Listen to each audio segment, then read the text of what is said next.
so glad and honored to welcome all of you to our next Living One webinar. For those of you who don't know, Living One is Carolus' monthly webinar series, now in its 6th year. With guest speakers from around the world, we listen in to how people are bringing their ethics, minds, and lives into alignment with nature for earth and animal liberation and revitalization. Our first series of 2025, Attending to the More Than Human World, explores the ethics of attention, why it matters when we unhook our minds and attention from human privilege and ground ourselves in the perspectives of animals, plants, rivers, seas, and forests. Over the course of this series, 6 incisive thinkers offer thoughtful and practical guidance on how to pay deep and loving attention to animals, plants, and the earth. Join us for another year of rich conversations to learn how individually and in community we can take the necessary, concrete, timely steps towards a world of peace and wellness for all earth beings. Our guest today is Erik Jampa Andersson. Erik is an environmental historian, teacher, and the author of Unseen Beings: How We Forgot the World is More Than Human. With a 20-year background in Tibetan studies, his current research focuses on animistic philosophies and the critical intersection of ecology, spirituality, and health in a more than human world. His research also extends into the field of Tolkien studies, where he explores critical, ecological, and animistic themes of J.R.R. Tolkien's mythopoeic corpus. Erik holds an MA in history from Goldsmiths, University of London, and is a graduate of the Shang Institute School of Tibetan Medicine. Before we begin, I'd like to take a moment to acknowledge that we are currently all on various indigenous lands. I'm currently on the ancestral homelands of the Wengung, and the Carolus Center for Nonviolence is located on the homelands of the grizzly bear, Tacalma, Dacubetidae, coyote, coho salmon, golden eagle, and gray wolf. Finally, we ask that all of us participate with full respect and attention to each other in the spirit of peace and wisdom that Living One seeks to foster. So, without further ado, we welcome our host, Olivia Crossman, and Erik Jampa Andersson. Thanks, Diksha. Hi, everybody. Welcome. It's great to see you all today. I'm going to step in for Izzy and hopefully live up to her wonderful abilities. But Erik, thank you so much for joining us today. Do you want to start off by just telling us a little bit about yourself and how you wound up doing the work that you're doing today? Oh, what a question. Well, I just want to say thank you very much for having me. It's great to be here and it's nice to see everyone. Thank you very much. Yeah, that's a can of worms. What was the question? We heard your bio, so maybe in your words, just tell us a little bit about yourself. And you're an environmental historian, you study Tibetan medicine, maybe a little bit about how you got to those things and how they really intersect. Yeah, so I had a very circuitous path to where I am now. The bio sort of covered the primary facets of sort of what I've done.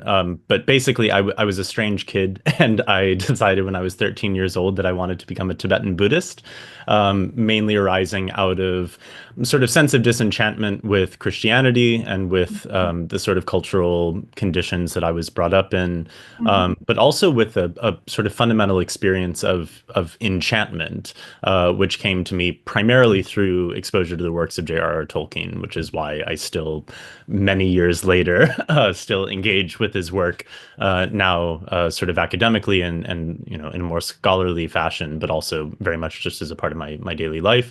But finding that sort of door had been opened and that it wasn't going to be shutting anytime soon. I felt like I needed to embark on a bit of a sort of soul journey to try to explore what I felt were some of the most important questions of life. And I explored a lot of different avenues in that sort of journey. And Buddhism is what hooked me initially when I was, 13 years old. And I eventually met a Tibetan Buddhist teacher when I was 14 and started practicing at that point. And I was pretty intensely involved for about 20 years, studying Tibetan language, Tibetan ritual arts, various, meditation techniques, obviously, and philosophy.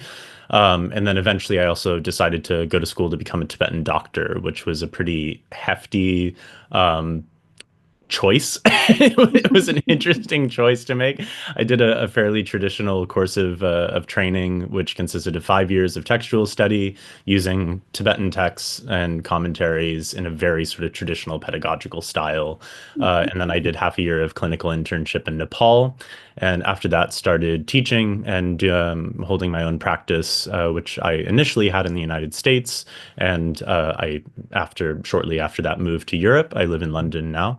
Um, and I don't really do so much on the clinical side with Tibetan medicine anymore. There was a lot in it that I found very interesting. I think what drew me to it in the first place was really just the opportunity to sink my teeth into a traditional system of knowledge that was really comprehensive. Tibetan medicine has an 800-year pedigree, properly in the form that it's practiced today, and its roots reach into the very distant past.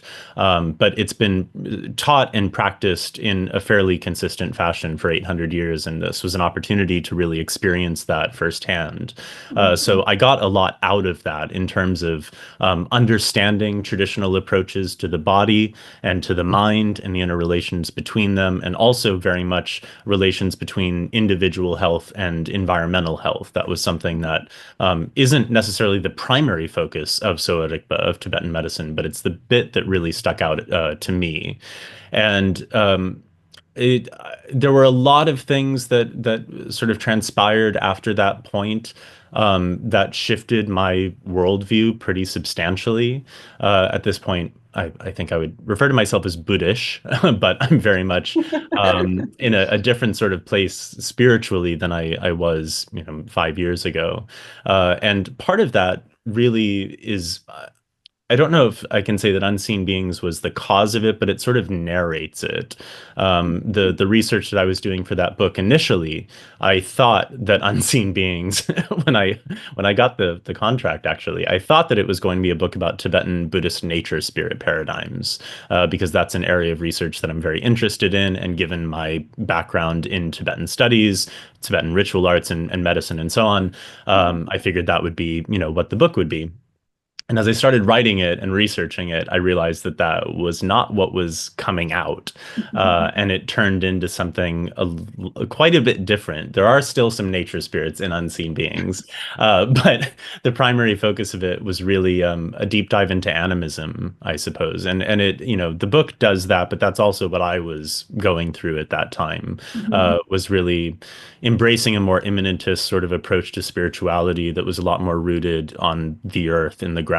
And I started really, interrogating my own relationship with the earth and with non-human beings, and my relationships with them radically changed through that. Around the same time, I was also doing my master's in history, which again, I initially thought I was going to be focusing on the history of medicine, which I did do a lot of work on in grad school. But then ultimately, I really sort of took a turn into environmental history, still bringing some of the medical stuff along the way, but focusing more directly on the history of humanity's relationship with so-called nature, with the so-called environment, essentially our historical relations with non-human beings, and more importantly, the way that we've conceptualized our relationships with non-human beings over time. So yeah, that's the sort of the big shift that my work took over the past 5 years and brought me to where I'm at now, which is still very much in these sorts of topics. Fabulous. Wow, what an arc. Yeah. I had a few, so like three different questions come to mind while you were talking about that, and I think they're related, so I'm going to try and Right. ask you this Brilliant. one big question. But when you talk about animism, maybe for one thing, if you could, for anyone who doesn't know, maybe describe a little bit about that. But I would imagine as this 13-year-old kid who suddenly decides he wants to be a Tibetan Buddhist. Were those things maybe connected? Like, did you have kind of an animist understanding of nature as a child? And what really was that? What was that moment like? Was that one moment that you were just like, oh, I'll be a Buddhist, or was it kind of a dawning? It's kind of a profound thing to uncover at 13. Yeah, you know, it's interesting because I've thought about this a lot, and there's a lot of things that sort of attracted me to Buddhism. I think I always had the sense, for better or for worse, and I don't necessarily agree with it anymore, but I had the sense when I was younger that I really wanted to be religious. I wanted to have a faith system that I could identify with. I think identity had a lot to do with it, and that I could really sort of, again, kind of sink my teeth into. And Buddhism seemed to offer that in a way that didn't require faith in a god, in a creator god, which is something that was a necessity for me because I wanted to be religious, but I didn't and still don't believe in some kind of, thrice omni creator being. So that was an attraction. But there was certainly the animistic component. And actually, this became sort of clearer to me in a conversation with Andrew Harvey not that long ago, where he pointed out that, because I talk about my dog, my childhood dog in the book, and the book's actually dedicated to her. It's dedicated to Star, who was really like the most important person in my life as a child, and her death remains the worst tragedy I ever experienced. Which sounds very privileged, but it was like I've experienced rough stuff, but that was the worst. That was absolutely the Yeah. worst. But he pointed out that it was really my relationship with her that was the turning point in my life, and I think Mm. that was very true. I had a very strong sense thinking back on sort of my adolescence. I cared deeply about animals. They were the most non-human animals were far more important to me than human animals, and that remains the case. Um, and I found this discrepancy in most of the spiritual religious traditions that I was exposed to, where that was off the table. That wasn't a possibility because I was Yeah. told going to Christian school and middle school that animals are soulless automata. They don't go into an afterlife after they die. They're not really persons. They're just kind of biological machines, and that didn't jive with me. That didn't make Yeah. sense. So one of the big attractions to Buddhism was certainly the embrace of non-human personhood, even if it only goes so far as to acknowledge animal personhood and to a certain degree some kind of spirit personhoods. But plants are not a part of that. But it was still the one sort of environment where I saw that really being taken more seriously than in others. So that was a big attraction. There was also the animistic component in a more proper sense in regards to like spirits, and I'll come back to the definition of animism in a moment. Um, but I remember I was going to um, a teen sangha when I was 12, 13 years old, which was like it was at the local Vipassana center, an Insight Meditation Society center. And they did like a weekly teen Dharma study group. And we were just doing shamatha, like breath meditation and sort of simple Dharma teachings. It was very ecumenical, somewhat secular. But I remember one of the teachers, she brought out this image of the wheel of samsaric existence, which is this wheel that has these six realms that are sort of depicted on it. It's a very popular Tibetan motif, and one of those six realms of existence were the hungry ghosts or the pretas. And Mm. she explained what pretas were, and they were these spirits that are usually described as being in this sort of miserable realm where everyone's just wandering around in a sort of underworld and like everyone's starving and it's very grim. But that there's other kinds of hungry ghosts of pretas that are more like nature spirits. And I was like, "Oh, what now? What is that you said? Nature spirits?" And that really attracted me. And I figured that Tibetan Buddhism was where I was going to find that. So that's where I ended up going. That's the tradition that I sought out primarily because of that one explanation that was given to me. So yeah, I was definitely attracted to the animistic components of Buddhism, which seemed to be a little bit more prominent than they were in Western religion. Um, there's nuances to that now, 20 years deep. I have a slightly different perspective on that, but it is a fresher stream of animistic thought in Dharmic traditions. They are still definitely animistic to some extent, even though they're also quite formalized dogmatic religions as well. Mm. Great. But should I to the animism thing because Yeah, go it's for it. it's an important term. It's an important idea. It's one of those things which I've really enjoyed, is like I think a lot of people are animists, they just don't know it. It's like animism is one of those things that we hear it and we think it's this very exotic or very primitive sort of ideology or belief system or religion or whatever, which it isn't. But then when you explain it to people, they usually find like, oh yeah, no, I'm kind of on board with that. But the interesting thing with animism is it was initially coined by E.B. Tylor, who was the founder of anthropology in the 19th century, and he described it as being a belief in spirits or the sort of doctrine of the existence of spirits, and he identified it as being a very primitive form of religion. So in his view, it was actually the sort of primary delusion of humanity to believe in the existence of these supernatural entities like spirits. And in his sort of presentation of animism, he claimed that it was the oldest religion, which is half true, half wrong. The true part is that it's oldest. The wrong part is that it's a religion, but that it's the oldest religion and that it revolves around the belief that everything has a soul, that everything is sort of inspirited in this very supernaturalist kind of way. His view of anthropology and the sort of old school of anthropology was heavily problematized throughout the 20th century for a lot of very good reasons. The sort of old school of anthropological thought really lent a lot to perceptions of Eurocentricity and, the primitive nature of indigenous societies. The idea that, indigenous peoples couldn't tell the difference between a person and a thing, so how could they possibly govern themselves? Those sorts of mentalities were very much deeply embedded in the sort of old school of anthropological sort of ideology. But in modern anthropology, there's this sort of new animism movement, spearheaded by folks like Graham Harvey, who talks a lot about it, which is really acknowledges that animism is a real phenomenon. It does exist in countless cultures around the world. It seems to be very primordial in the human experience.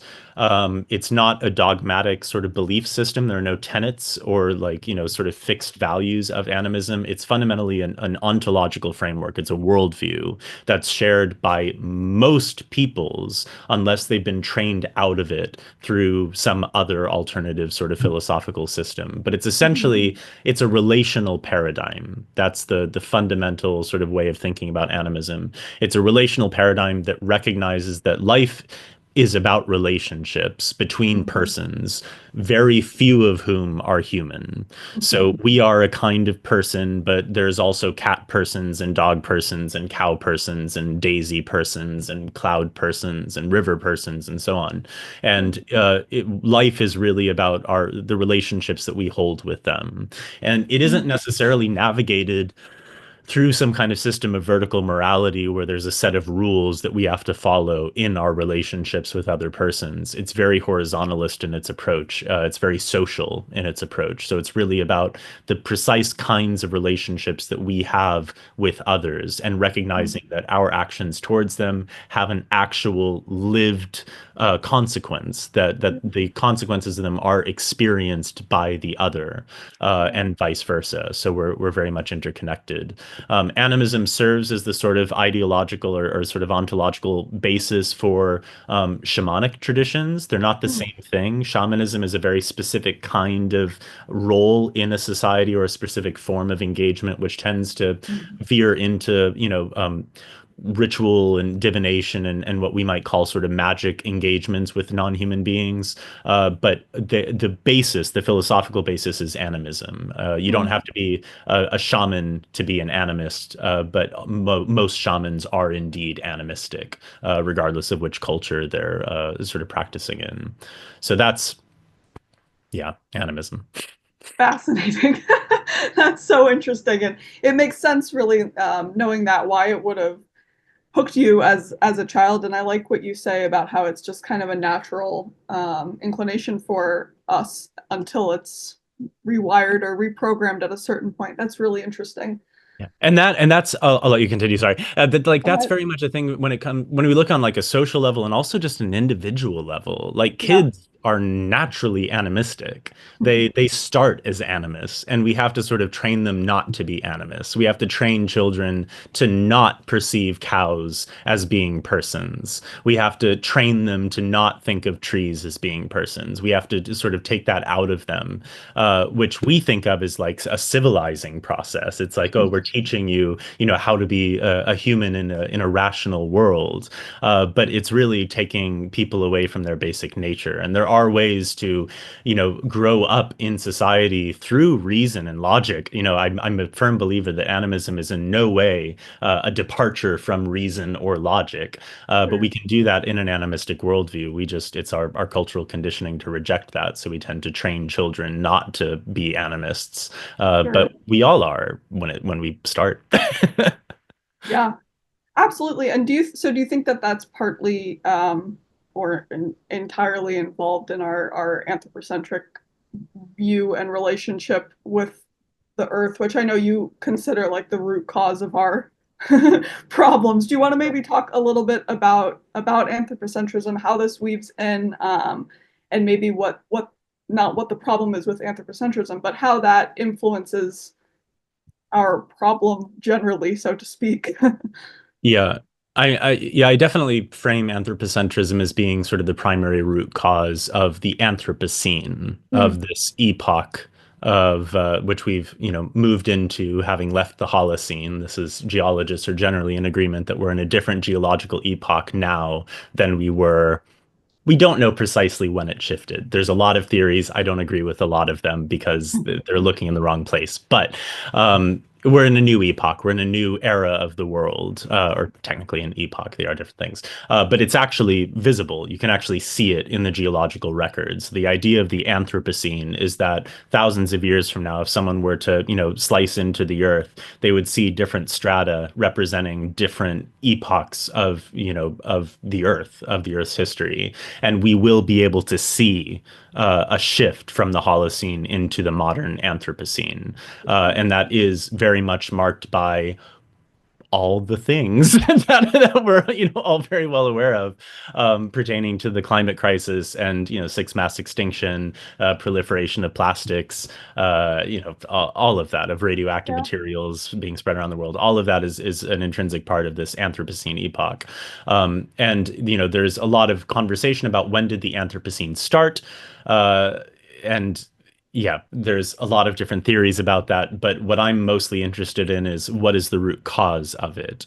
Yeah. Because we can look at out external sort of symptoms and we can say, well, the disease progressed at this point and became more chronic or became more terminal, but we're not really looking at root causes. This is where my sort of traditional medical background, I think, influences my way of thinking about it. Sure. The symptoms and the sort of scientific basis of looking at the progression is very important. We need that information. Of course, we've had that information for a while and we haven't done much about it. Yeah. So we obviously need more than facts and figures in order to actually propel ourselves to change. Yeah. And I would argue that understanding the root causes is probably pretty useful for inspiring change and changing Yeah. the stories that we tell. But anthropocentrism is, in my view, the root cause. That is the root ideological cause, which is essentially the belief that humans are the center of the world, that we're the center of the universe, that we are separate from all other kinds of beings and all other sort of modes of phenomenal existence, and that we are also, in most cases, superior to it. So we're separate and above absolutely everyone else. Mhm. And furthermore, that everything should be focused on us. That all of the systems that we develop, all of our governmental systems, our social and ethical systems and moral systems, our philosophies, our religions and spiritual systems, and so on, all of these necessarily should center the human because we are the center of the world. And this is essentially the problem is that we have adopted this as really the baseline for everything. Yeah. It's obviously served as a baseline for very specific philosophical and religious movements, but it's also the basis for all of our global multinational conversations about how to approach the climate crisis. It's the basis for governmental policy and global policy. It's just kind of never questioned that this is a basic given feature of our approach to the world. And until we can go beyond that, we're a bit screwed. Yeah. I mean, Yeah, that's how it seems. yeah. I'm sure. And I mean, it makes sense with everything that you just described about animism, and I like how you described that as just like a relational approach to being alive in a person, and versus this anthropocentric understanding of what we're doing here and our importance on Earth. And I know in your book you describe that you take a modern and science-based approach to animism. What do you mean by that? Why is that like important to clarify? Yeah, I mean, I'm very much a pro science kind of guy. That's um and I think that it's important that we do utilize the scientific method and Yeah. the techniques that we have available to us to try to ascertain truth Mm. in an empirical sense. I think that's incredibly valuable and important. It's not everything, especially because most humans generally don't have a deep emotional connection with facts and figures. Line graphs don't really get our juices pumping and get us questioning the meaning of life and reality. They're not quite. It's just not how human brains work. We Yeah. operate through myth and story. We really codify everything in the form of story, including our perceptions of ourselves. We are sort of writing our own narrative about who we are. And that so I think science communication in that sense is very important. In a literal sense of like how do we actually communicate modern scientific discoveries and achievements to a wider public, but also in a more philosophical sense of how do we take what we know about the world and allow that to influence the way that we feel about it and the way that we act within it. I think those are really important questions that aren't asked nearly enough, especially in this day and age. But when it comes to animism, there are, when it comes to spirituality of any form, spirituality very frequently makes normative claims about the world. That is, claims about how things should be. And that is necessarily distinct from what science does. Science makes descriptive claims about the world, which are observations about how things are. So it's important not to conflate the two too much and to recognize that we need some of those components of what spirituality in its many guises has to offer in order to help us develop a sense of meaning in our own lives, to make life worth living, to give us a kind of symbolic language to be able to navigate the complexities of being human, to be able to engage in communal rituals, to be able to connect more deeply with one another and with the world around us. These are things that necessarily exist outside of the realm of scientific, sort of empirical research and inquiry, Yeah. which is important. It doesn't mean they're not important. They're just not the same thing. But then there are components of spirituality that have attempted to make sense of things that we can now do better with the scientific method. But that's kind of neither here nor there. What I think is interesting about animism is, and which I try to do in the book, is that it is quite reasonable. It's pretty fundamentally rational. Mhm. The only stopgap, the only sort of wrench in the in having it make sense or having people accept it is anthropocentrism. We are so stubbornly sort of attached to our anthropocentrism that we can't really begin to comprehend or to warm up to the possibility that there is personhood outside of the human. But everything that we know about non-human animals, everything that we've learned over the past 100 years, even 50 years, and even beyond that, everything that we've learned since the time of Darwin, just discovering that we are all related, that we are all actual, literal biological kin, should have been earth-shattering. That should Sure. have been really, philosophy shaking. Yeah. But it wasn't because we had already created this very neat distinction between the human and the non-human, thinking that there's something about the human that's not reducible to our physiology. It's not reducible to our physical being. It's the special human soul that we have that makes us superior and separate from everyone else. So even once we discovered that humans and lions are kin, are cousins, that didn't matter because we had already created this conception. But when we look at things in a more rational way without the anthropocentrism, we see that there is cognition, there is sensory awareness, there is emotionality and sociality, there's all kinds of behaviors and ways of being that we are very familiar to us in the non-human world. Animals, obviously so. You know, we have figures like Jane Goodall who've done an incredible job of making that known. She was really a pioneer in that field of looking at animal behavior and not just treating animals as robots. So, you know, with her work and with the work of a lot of others, we know a lot about animal behavior and about the inner lives of non-human animals. But there's now, you know, really robust research on the inner lives of plants. You know, I talk a lot about the work of Stefano Mancuso, Monica Gaiano, who've done a lot of work in the field of this emerging field of plant neurobiology, which is really looking at plant behavior, the ways that plants learn and remember and communicate and do a lot of things that feel very familiar to us Yeah. as humans. So we can see plants, animals, there's maybe, you know, one has neurons, the other doesn't. But beyond that, they achieve a lot of the same behavioral aims and they have a very similar mode of engagement with the world in certain ways, while being very distinct in other ways, because diversity is the nature of things.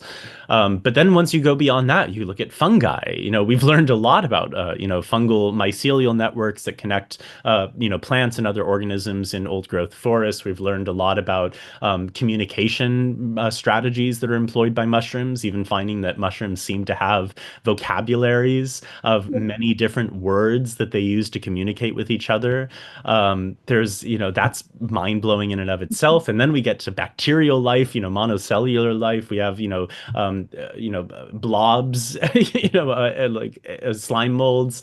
And it seems very much to be the case that all biological organisms are information processing organisms who have some kind of an aware experience of being that organism in relationship to the world around them. And in hindsight, that seems like it should have been obvious. Like that Sure. is a necessity for being alive, it would seem. But we just didn't really accept that for a very long time in Western science Yeah. and Western philosophy of various forms. So that's the sort of, you know, maybe getting to the limits of, you know, how science can verify a lot of the arguments of animism, one of which is very much that all animals, plants, fungi, microbes, all forms of life at least are sentient. They are all aware of being there, of being alive. We are in relationship with all of them. They are all persons in their own way. But then there is the step further. And the step further, there's a few ways that I approach it. One that I think is very interesting because again, a lot of my work now is focusing on nature spirit paradigms, what I call ecodaemonology. And I find that to be a very important sort of step in our recovery from anthropocentrism because it allows us to stretch beyond biological boundaries. It allows us to think about personhood beyond just carbon-based organisms in our you know biological family. But one example of that is those mycelial networks creating those compound organisms in old forests. That becomes its own kind of being. You know, an old growth forest where you have thousands of trees connected by mycelial networks, sharing information with one another, sharing resources with one another, helping each other if someone gets ill.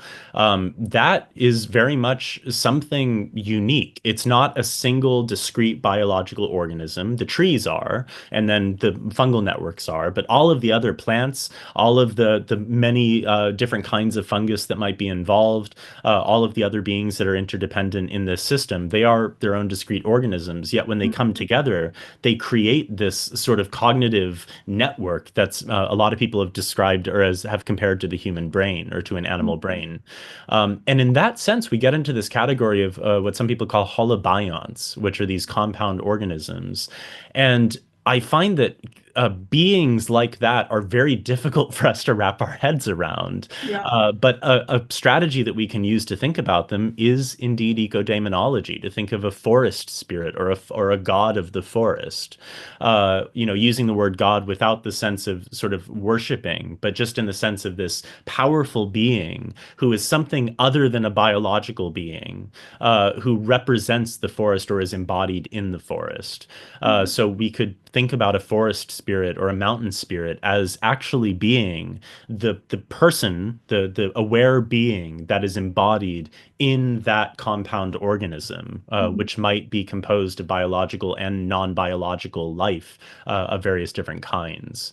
So Mhm. that's the sort of next step out, and then we get to the real numinous dimension of nature spirits, which are very much a part of a lot of different animistic traditions. And that's something that will have a harder time convincing a scientist to adopt that. But I don't necessarily think that that's essential for us to take it entirely as fact. I think it's a valuable exercise to stretch the way that we think about topographic phenomena like mountains and rivers and oceans and lakes and so on. It's a way for us to make sense of the personhood of something that is very different from us, and in some cases isn't even biological. That's so interesting. And in your article that you recently wrote about eco-demonology, you talked a lot about the word spirit, like in nature spirit, and the different ways we understand that, and how maybe it was initially intended as one word. Could you talk a little bit about that? Yeah, yeah, it's an interesting thing. I'm very interested in philology, which is the evolution of languages and the ways that languages evolve into other languages and the relationships between them and so on. But the word spirit is it comes from Latin. It comes from spiritus, which was itself derived from this verb spirare, which means to breathe. And we have that word, that root in a lot of our words for breathing. We talk about respiration, for instance, but then we also use the term inspiration, which is, a very different thing, has nothing to do with breathing, but obviously this root word is in both of them. And this word spiritus in a Latin context, it could refer to all of these different things. It could talk about the breath. It could refer to winds. The idea of wind being something that can be out there whooshing around or something within the body was a very common pre-modern sort of medical conception. Same in Mhm. Tibetan. Lung is wind in Tibetan, and lung is the energetic sort of motility force in the body, but it can also refer to wind externally. But then this a spiritus of inspiration was also something that was acknowledged in the ancient world, and Mhm. you can see this complexity of translating this term in translations of the Christian Bible, because a lot of references to spiritus or its Greek cognates are translated in different ways depending on the context within the text, and you find this in a lot of translations from Latin. So you might have spiritus in one context being translated as the Holy Spirit. In another Mhm. context, you might have spiritus being translated as wind. In another one, you see it translated as breath, and so on. And there's that's all well and good, and we all have a sort of conception that, like, yeah, well, certain words can mean multiple things in different contexts, right?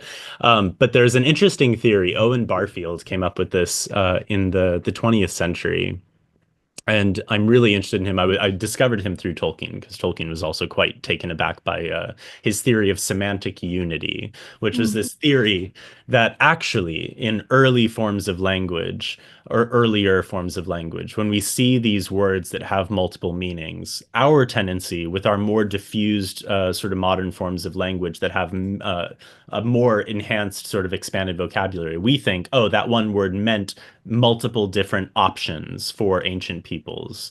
But Owen Barfield's his theory was that actually for the speakers of those languages, when they said spiritus, it referred to something that wasn't this or that. It encompassed all of them.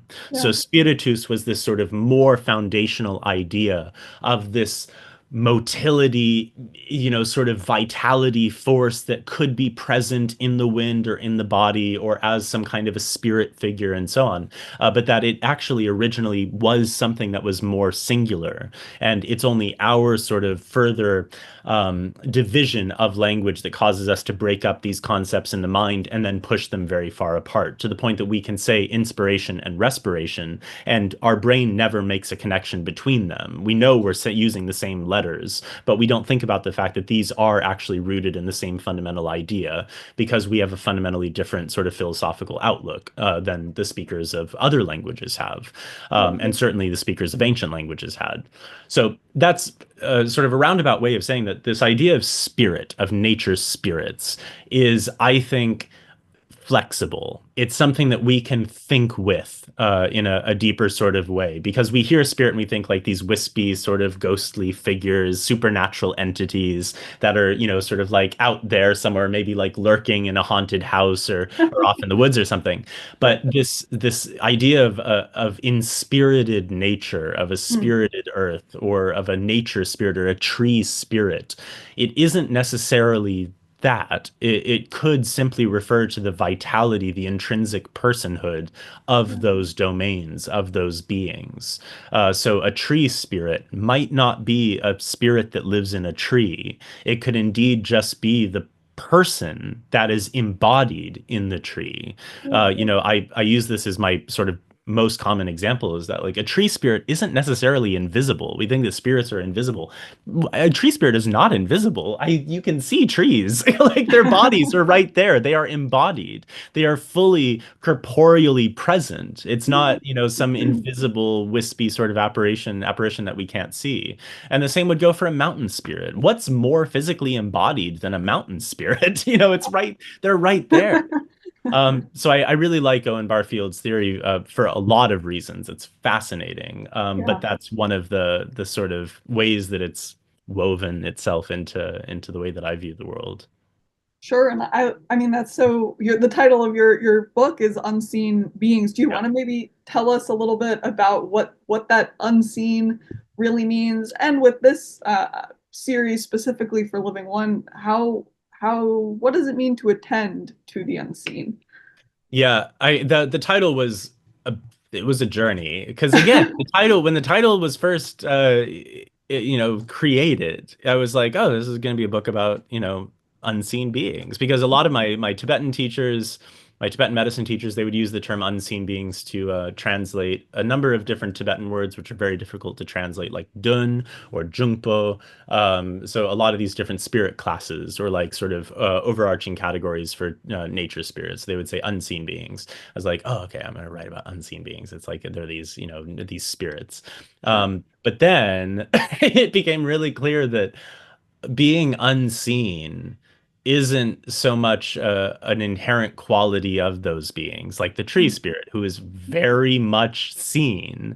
Yeah. It's not that we can't see them, it's that we have chosen not to see them as beings. And that was the pivot, sort of ontologically, that we Yeah. made. And we make it repeatedly. It's not like it was a one time, like, okay, we decided there was this split and then we just stuck with it. There have been a lot of changes over the years, even relatively recently, even in the 19th, 20th centuries, with the rise of like spiritualist movements like theosophy and so on. We had all of these opportunities. And speaking, I'm saying us, I am speaking quite specifically about Western societies, because Sure. there have been different trajectories in different parts of the world amongst different groups of people in different parts of the world, and it's a bit more nuanced and complicated. It's not monolithic.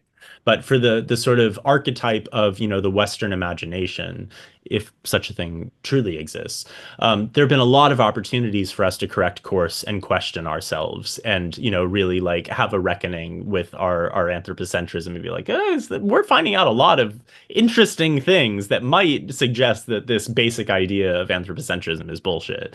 Yeah. And yet we haven't taken those opportunities. We've doubled down on it every time. Spiritualism being the great example of this. There's this sort of, scientific materialist view that nature is not magical. It is not enchanted. We can fully understand it and control it as long as we can understand the way that it works. And we're Mm, figuring out the way that it works. Therefore, it can't be magical. It can't be enchanted. There's nothing about it that can be a source of sort of spiritual meaning because it's just numbers. It's just facts and figures and science. And yeah. the spiritualist sort of response to that was, okay, fine, then we're going to create this other dimension of being the supernatural. And the Mm, supernatural is going to be something other than nature. And that's where all the magic happens. That's where the gods are and the spirits are and the energies are and all of these things that are meaningful and have this sort of deeper spiritual or philosophical value. Those must exist in this non-natural dimension, this mhm, non-natural domain. mhm. And that was unfortunate because they didn't have to accept that wager of materialism. We could have just said, no, no, nature is not disenchanted. Nature is enchanting. Even though we can understand the ways that a lot of things work, that doesn't negate their magic. Yeah, Just because we understand a lot of elements of how the human brain works, this thing that we're all doing pretty magical, right? Like it's the dimension of experience, lucidity, of yeah, awareness is something that even if we can understand all of the math behind it, it doesn't really get to the qualitative essence of what it is in experience. And mhm, I think a lot of can be said of that sort when it comes to our experience of the so-called natural world. yeah, Um, it is magic. Just because we can understand it in certain ways, and we should strive to understand it, yeah, that doesn't mean that it's not magical. But they needed that to be the case because the effort of understanding nature, of understanding animals and plants and so on, that was really intricately and intimately tied to the exploitation of mm, so-called natural resources. mhm, The original term for ecology was economy. That mm, was the original term that we used when talking about the study of, non-human beings. And it was the economy of the natural world. It was, the resources that we have available to us and learning how to exploit them to the best of our ability. So, not a great, I don't know how I got to that. Where was I going from? Hopefully that was a train of thought No, that it's found. perfect. It's perfect, and it's that's fascinating. I did not know that that's where the word ecology came from. That's kind of horrifying and not surprising, and also just fascinating. Yeah. Yeah. Okay, so I want to make sure we have lots of time for the questions, but I have just two more things I want to ask you. After your exploration of the spirit and the personhood of the natural world broadly, and all persons included in that, this is something we talk a lot about as an organization full of vegans and vegetarians who grapple with the question of how to eat plants while knowing Yeah. that they possess the personhood that all other non-human animals possess. And I wonder what your take on that is. Yeah. Yeah. Very glad to hear that. That was one of the things that really shifted for me through writing Unseen Beings. I had been vegetarian for 20 years, but it was really the kind of soul searching that I did through researching and writing the book. That was the final sort of, tipping point for me to take the plunge into veganism. Yeah, Um, and that was a really important shift for me. I don't know that my values changed very much, but I became more interested in actually living out those values to the best of my ability, sure. which I had sort of attempted to do, but with blinders on, as I think Yeah. a lot of folks do with vegetarianism. I do think, importantly, and I will answer the question. It's in there. Take your I time. will answer the question. But I will say that something that really sort of came out through writing this book and diving more deeply into sort of an animistic orientation to the world is that it's not about being a good person. It's not about being a good person. It's Yeah, not about following the rules. It's not about getting to heaven or a pure land or getting a more fortunate rebirth or gaining enlightenment or any of these goals. If the way that we live is primarily motivated by a fear of punishment or a hope of reward, we're already not really being good people. We're following the rules effectively. That's what we're doing. And I think that, when it comes to these very important kinds of questions, and really any ethical negotiation, it's about relationship. The even in the Buddhist tradition, Buddhists love to talk about karma, and karma ends up being the equivalent of the heaven hell construct for Buddhists. It becomes the baseline for navigating and sort of negotiating the moral weight of a behavior, Yeah. which is very antithetical to the sort of ethical ethos of Buddhism, in my opinion. Yeah. Causing harm, the negative impact of causing harm is the harm that it causes. Mhm. Punching someone on the street. The reason that one should avoid punching some random person on the street is because you would be causing them harm, not Yeah. out of fear that someone might punch you later on or in a future life. And Sure. I think that real on the ground, right here, immediate relationship with ethical conduct and with our relationships with others has to be brought back into the conversation. Yeah.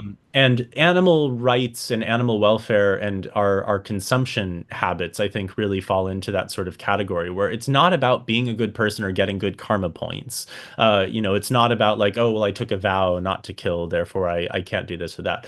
It's about relationship. It's about our own, relationships with these beings. And I think that also provides a more open space for navigating very different modes of living in relationship with animals that have been held by indigenous peoples for thousands and thousands of years. The Yeah. relationship between an Ojibwa hunter and a deer is fundamentally different from my relationship with deer. And that relationship is navigated on their own terms, Yeah. including an acknowledgement of the violence that is caused if a deer has to be killed. And that staying with the violence, or Donna Haraway talked about staying with the trouble. I like to talk about staying with the violence in these situations is a really key feature that we've completely done away with. Yeah. The problem is not that contemporary society deems it moral to kill animals and to exploit animals. It's that they deem it amoral. It's not in the sphere of moral consideration at all because they're not persons. They don't have feelings. They don't have souls. They don't have this or that or this or that. Therefore, it's an amoral issue. It's not something to be navigated in the sphere of morality. There's no ethical dimension to it. Yeah. That's the real danger. That's where it gets really, really, really, really problematic. So I don't, even though I do go on my soapbox and I will push vegan propaganda any chance that I get, I'm also not someone who is going to go out of my way to judge people for their consumption choices or their lifestyle choices. Um, I say that with the caveat of unless they cause harm to others, but they do, it does. So it's complicated.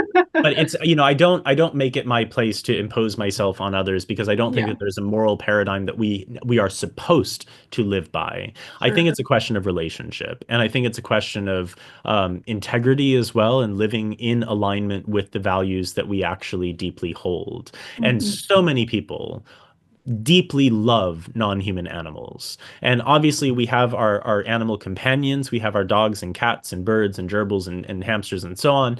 But even, when someone is actually face to face with a sheep or with a pig or with a cow, it's very difficult, unless you're very jaded, to not feel some kind of a connection. If you allow yourself to have it, you will feel that this is kin and that these are beings that we can connect to emotionally.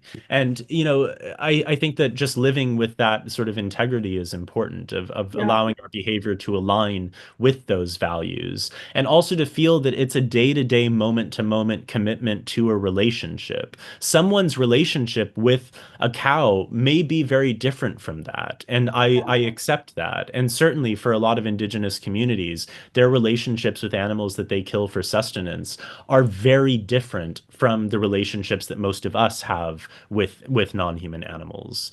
And yeah, I wish I could go deeper into that because it's a tricky and nuanced topic that deserves more discussion, but that's there. When it comes to plants, I'm coming back. I'm there. When it comes to plants, No worries.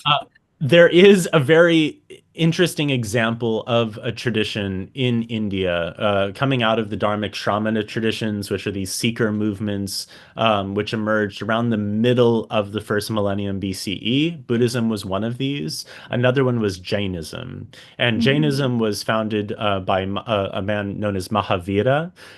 He's the sort of Buddha equivalent in Jainism, and he and Siddhartha Gautama, they had very similar. The Buddha had very similar ideas about a lot of things. They taught a lot of very similar things because came from very similar cultural contexts, Mhm. and they were both trying to seek liberation out of the cultural context that they were brought up in, or within that context. But one of the big differences between them is that Mahavira explicitly identifies plants as sentient beings, whereas Siddhartha Gautama never said anything recorded on the topic. There's little suggestions here and there in the Buddhist corpus that maybe he is actually speaking of plants as being sentient beings. There's other places where it seems that that is not the case, and certainly for the vast majority of Buddhist history, Mhm. most Buddhist sort of ideologues and systematizers have not treated plants as being sentient beings. Mhm. The difference in the way that people live their lives is really notable. In Jainism, monks, monastics, they are not allowed to eat certain kinds of plants, and it's specifically plant-derived foods that require a plant to be killed for the procurement of that food. So this includes root vegetables, so carrots, off the table. Potatoes potentially off the table. Anything that's grown below the ground is generally going to be off the table, and anything that requires an entire plant to be chopped down and killed, that's going to be against the rules for them to eat. For a Mhm. lay person, the rules are different. It's not as stringent, and the advice is essentially to cause as little harm as possible while seeking nourishment. And that's up to the individual to decide, but that ethic is really kept front and center. So some Jain lay people might very well not eat root vegetables. Others will eat root vegetables. Most are vegetarian. I think the vast majority, if they are vegetarian, are also going to be vegan, but I'm not entirely sure. So that's the sort of Jain approach. In Buddhism, it was very different, in some very unsavory ways. And the Buddha basically for his monastics, he had them beg for alms, and in doing so, they were sort of separating themselves from the agricultural complex entirely. So they were not asking for anything or requesting anything. Whatever they were given they would eat. If that included meat, it included meat, and they would eat it, and so on. For a layperson, however, there was no suggestion of what people should do to cause less harm through their consumption. The only advice was that if you want to eat meat, it should be 3 times pure. So there was a concept that it couldn't have been killed for you. You couldn't have killed it yourself. You couldn't have seen it killed, and it had to pass through 3 hands before it got to your plate in order to eat it, which I think is a terrible cop out, very ineffectual, and especially in a capitalist system, it's very easy to stay 3 steps away from things like Yeah. that. But when it comes to the ethics of eating plants, I think the Jain approach might be a little bit. I don't know. I think it's a little bit too far. The things to keep in mind are one, that a plant-based diet fundamentally causes exponentially fewer plant deaths than a carnivorous diet because the vast majority of plant crops that are grown end up getting fed to cattle and to animals, which are then themselves slaughtered for food. So if we want to reduce overall the number of plants that are killed for food, then adopting a plant-based diet is still the best approach to doing that. A second thing to bear in mind is that the vast majority of root vegetables and other, plant substances that require the death of a plant are harvested near the end of their life cycle. So Mhm. for a carrot to live out its carrot life with all of its own sort of value of carrothood, they will have lived a pretty complete life before being harvested and then eaten. So that's very Mhm. different from our rearing of animals, of livestock animals. Hate that word, but that's a very different approach. We tend to kill animals very, very, very young. They don't live out even a fraction of their natural lives, and they're exploited the entire time. So they never get to live the actual life of, a guinea fowl. In the case of a chicken, they know nothing about what it's like to live a real guinea fowl bird life, whereas a carrot knows very much what it's like to live a carrot life before they're killed. So I think that I do think that it's important that we don't shy away from the violence of it. I think it's important and valuable for us to remember when we eat a plant that's not just a fruit or something that plants offer, but something that required the full body of a plant, to remember that this is a sentient being who felt themselves being plucked from the ground, that felt themselves being killed, and to honor them in that way. But I don't think that anyone needs to reduce their plant intake in order to avoid causing suffering to plants. We as animals, we do need to eat other biological organisms in order to survive. But absolutely, without a question, it is very, very clear that the best approach to causing as little harm as possible through our diet is eating a plant-based diet. Yeah, that's great. I like how you frame that, not only as just like about relationship, like so much of what we've been talking about today, but also just that way of conceptualizing veganism as decreasing harm, not just to non-human animals, but also to the plant life. That's great and very interesting.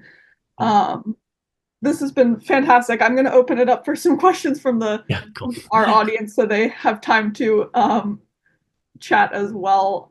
Katerina, we have quite a few questions in the chat. I'm going to give you all an opportunity to answer them. Ask them yourselves if you would like, and if not, I will read them out. But Katerina, yours is first. Do you want to ask your question? Yeah, I was interested in, because we talk about anthropocentrism, but if we talk about anthropomorphism as the Yeah. human way of recognizing faces or beings in everybody else, which is kind of an innate way of functioning for us. Yeah. So you talked about how we then relate to dog persons, daisy person, cloud persons, because as when we anthropomorphize, this is what we do. Yeah. So this is a typical human way of functioning. So I wondered how you see, because then we are in relationship, and we are taught sometimes that anthropomorphism is bad, or Yeah. we shouldn't do it. In science, it's a lot about that. Yeah. But then again, how is a cloud person or a daisy person looking back at us? Are Yeah. they also in this relational space doing that? They can't anthropomorphize. Can they do the same from their perspective, or how do you see this kind of relationship from them to us? Yeah, very, very good question. The relationship between anthropocentrism and anthropomorphism is, I think, really important to touch on, Yeah. actually. So I'm really glad that you brought that up, because the admonishment of anthropomorphism is pervasive. Everyone brings that, to the table. Those that are very opposed to an animistic point of view or a more than human sort of consciousness will often say, like, oh, you're just anthropomorphizing animals, dogs and cats and so on. The pivot that I think is really important is to recognize that the traits that we identify as being fundamentally human are not fundamentally human, but animal. The vast majority of our embodied experiences on this planet as animals are intrinsic features of what it is to be animal. We know what it's like to have brains. First and foremost, we know what it's like to have a neurological system. We know what it's like to have hormones that deeply impact our physical feelings, the feelings in our body, and the ways that we think. We know what it's like to have relationships, social relationships. We know what it's like to have parents and children that we have close relationships with, which is very mammalian, but also found in other animals as well.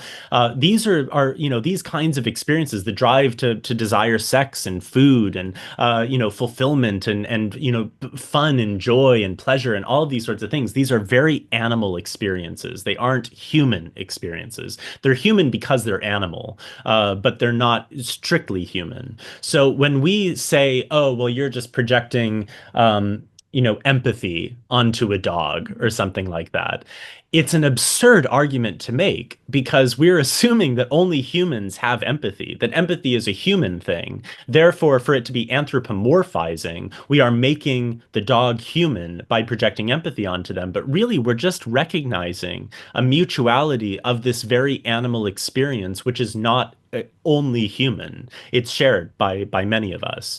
So Can I interrupt? yeah, please. Because we anthropomorphize our phones and our computers and Yeah. everything. We see and we have a relationship and we get angry with them, and and throw them away and stuff like that. Yeah. So we tend to see sentience everywhere. And then that reasoning wouldn't hold, that it comes from our animality. Yeah. Because no, that's obviously very we know this is not alive. Yeah. So. I definitely think these are very different cognitive processes. They are related. Okay. Especially, well, they're related, but we also have this, cognitive bias of tending to see patterns and faces in things, which is something that gets extended into our relationships with technological and sort of objects like cars and so on. But these are slightly different things. You see them as different things. Yeah, we see them as different concepts. things. We do sometimes form emotional connections with them, though, and children do as well. Obviously, children with like stuffed animals and things like that. That is a very real, experience that humans have, which might be linked to our tendency to recognize the personhood of non-human others. I think when we apply sort of reason to that, we can then isolate these experiences and say, like, okay, I might relate to my phone as a being in some ways, but I also know that it's not. And I can realize that. But when it comes to arguments of anthropomorphism attached to our perceptions of animals or plants or microbes or other biological beings that we know we're related to, and that they are sharing our embodied experience in certain ways, there's nothing wrong with, I would say there's nothing wrong with anthropomorphizing, but the reality is that it is not anthropomorphizing. That is not actually what we're doing. When we recognize that our dogs are demonstrating sympathy towards us, or care, or when we say like, oh, my cat loves me, that's not actually anthropomorphism, because love is not a strictly human experience. It's just recognizing a shared experience across species. So I think that distinction with anthropomorphism is really important. And therefore you think they relate to us in a similar way back?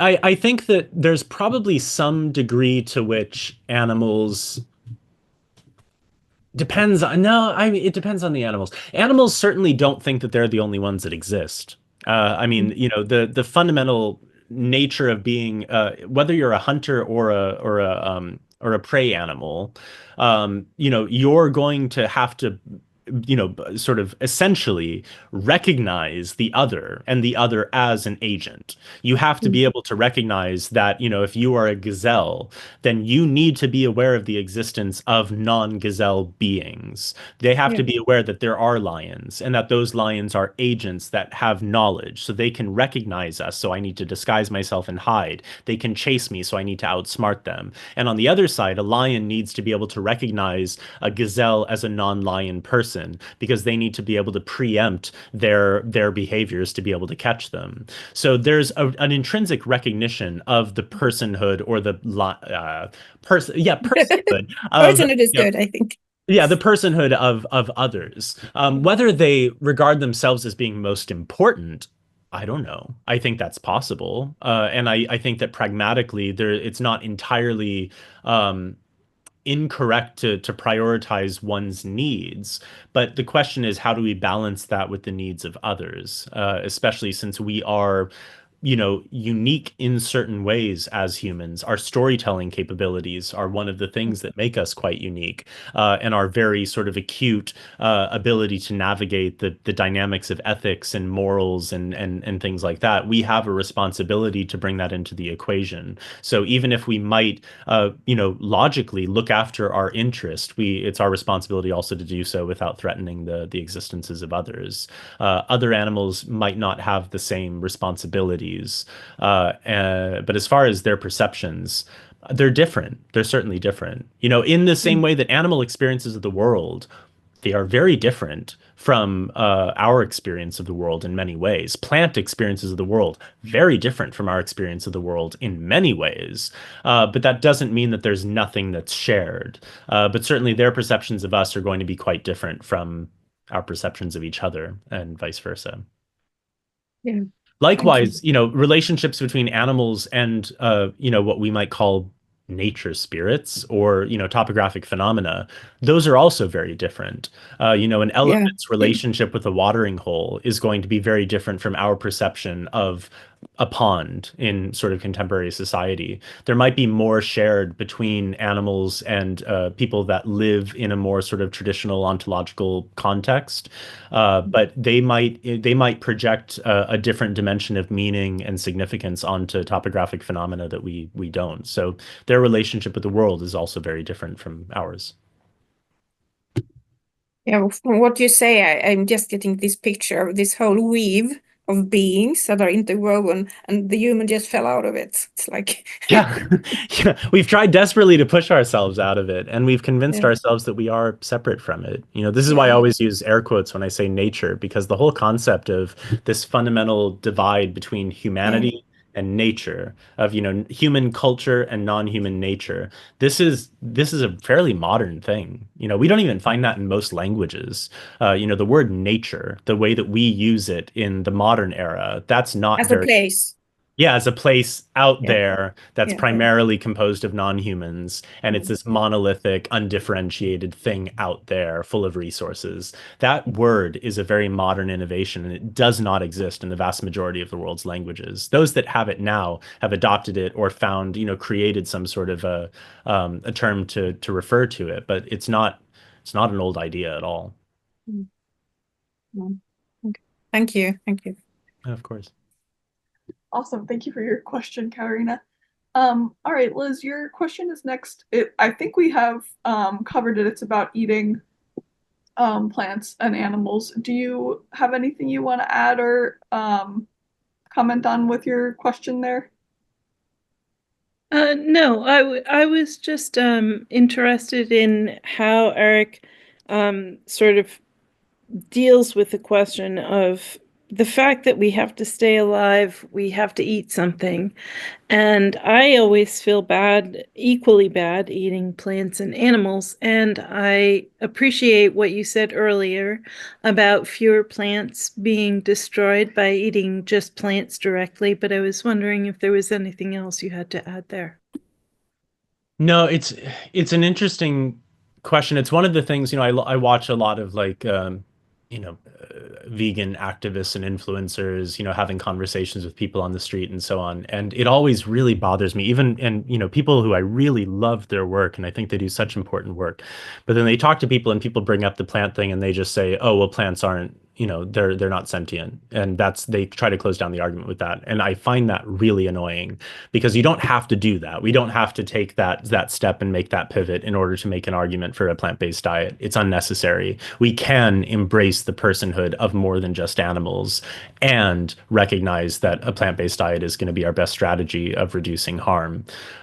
So I do think that staying with the trouble, so to speak, staying with the violence in that sense is still worthwhile, even if we don't necessarily change our behavior when it comes to plants. I think changing our perspective is valuable. And I think also striving to support the welfare of plants whenever possible is, a good strategy to take as beings who are subsisting on them predominantly.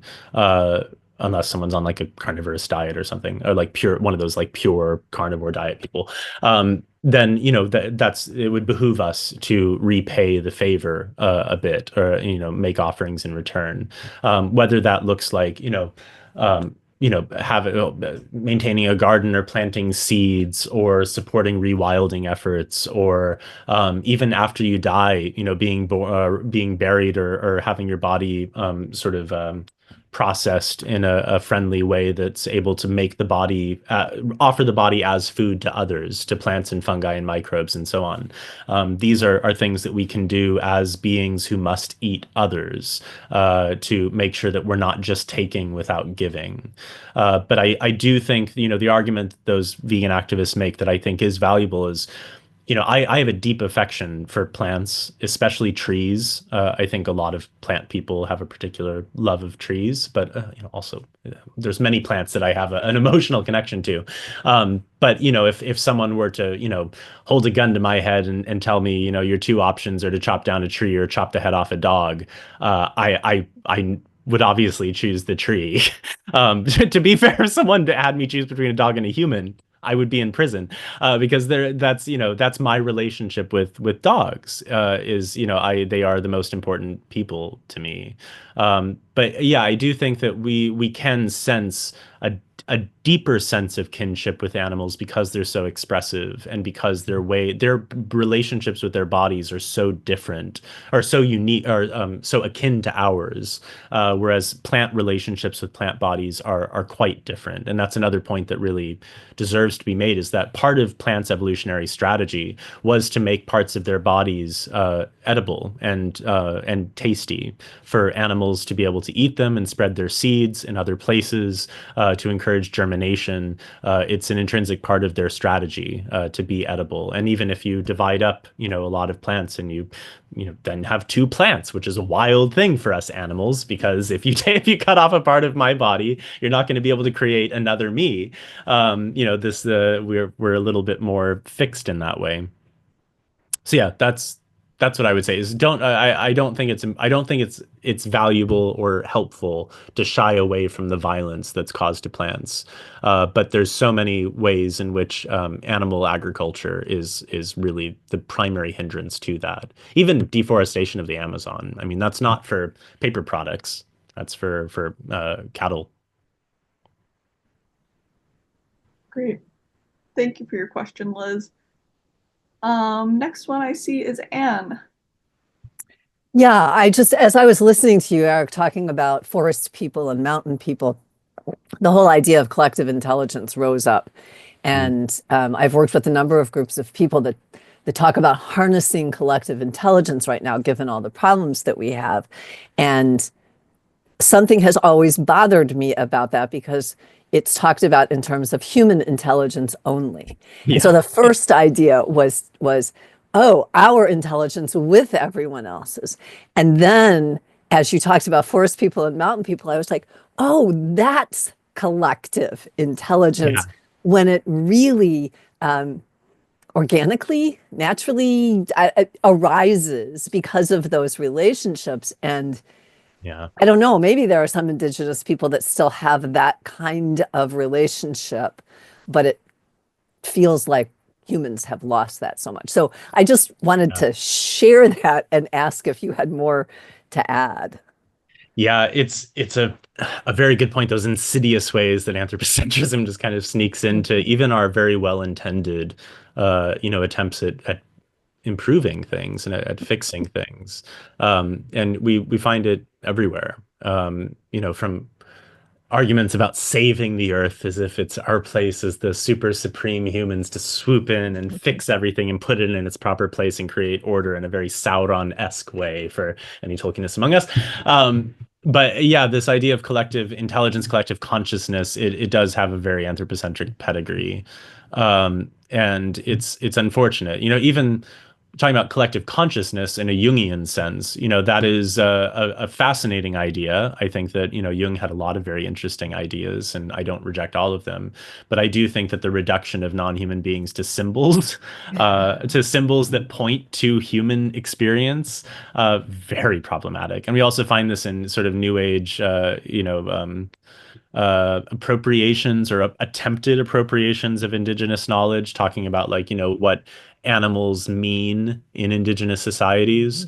That is really not the way that it works generally. Even if animals might have some symbolic significance, and if a fox crosses your path, that's not the universe sending you a sign. That is a fox walking across the path, doing his fox thing, going on his fox errands, and you have encountered another person. And it may very well be that the non-human person could teach us something.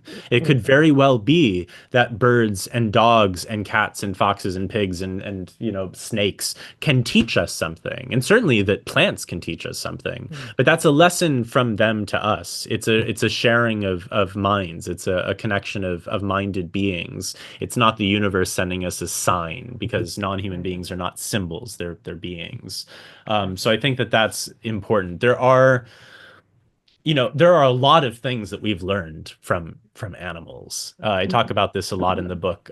Wolves and dogs in particular. But they're not alone. They're not even close to alone. But even our, pastoralism, the human sort of the ways that early humans hunted, especially in Eurasia, of gathering together and hunting in packs, giant mammoths, and so on. That's not something that humans, early Homo sapiens, had the ability to do in Africa. We weren't doing that before we left.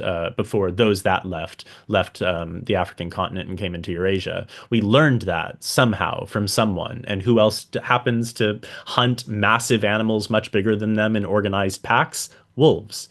So it was, it's not, I don't know how widely it is because not a lot of people study it, but it's pretty well understood that we probably learned pastoral hunting techniques from wolves.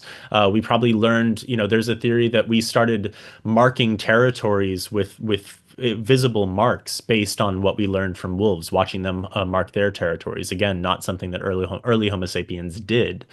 We started marking our territory and establishing territory based on what we saw in wolves, which then led to more elaborate marks, which then led to the creation of, artistic sort of displays of marks, which then led to written language. So, there's, if we think about it, sort of dynamically, there's a lot that we learned from non-human beings that completely, deeply, profoundly changed what it means to be human. And that is the kind of remedy that I think we do really need, is a true sense of collective engagement and learning and listening and interacting with these beings, because they have stuff to teach us. We have stuff to teach them. We're not complete idiots at all. We have a lot of very powerful, noble qualities or capabilities as a species. We, even again, our ability to tell stories and to create a sense of collective meaning and identity and group cohesion in a very flexible way through storytelling, profoundly unique. That is not something that a lot of animals have. They can either get big numbers or they can be flexible. They usually can't do both. We can do both. So that's a valuable thing. But we still have a lot to learn, and we have to remain humble, I think. Well, the limits of my own intelligence has taken on a completely different meaning in the last hour. So thank you.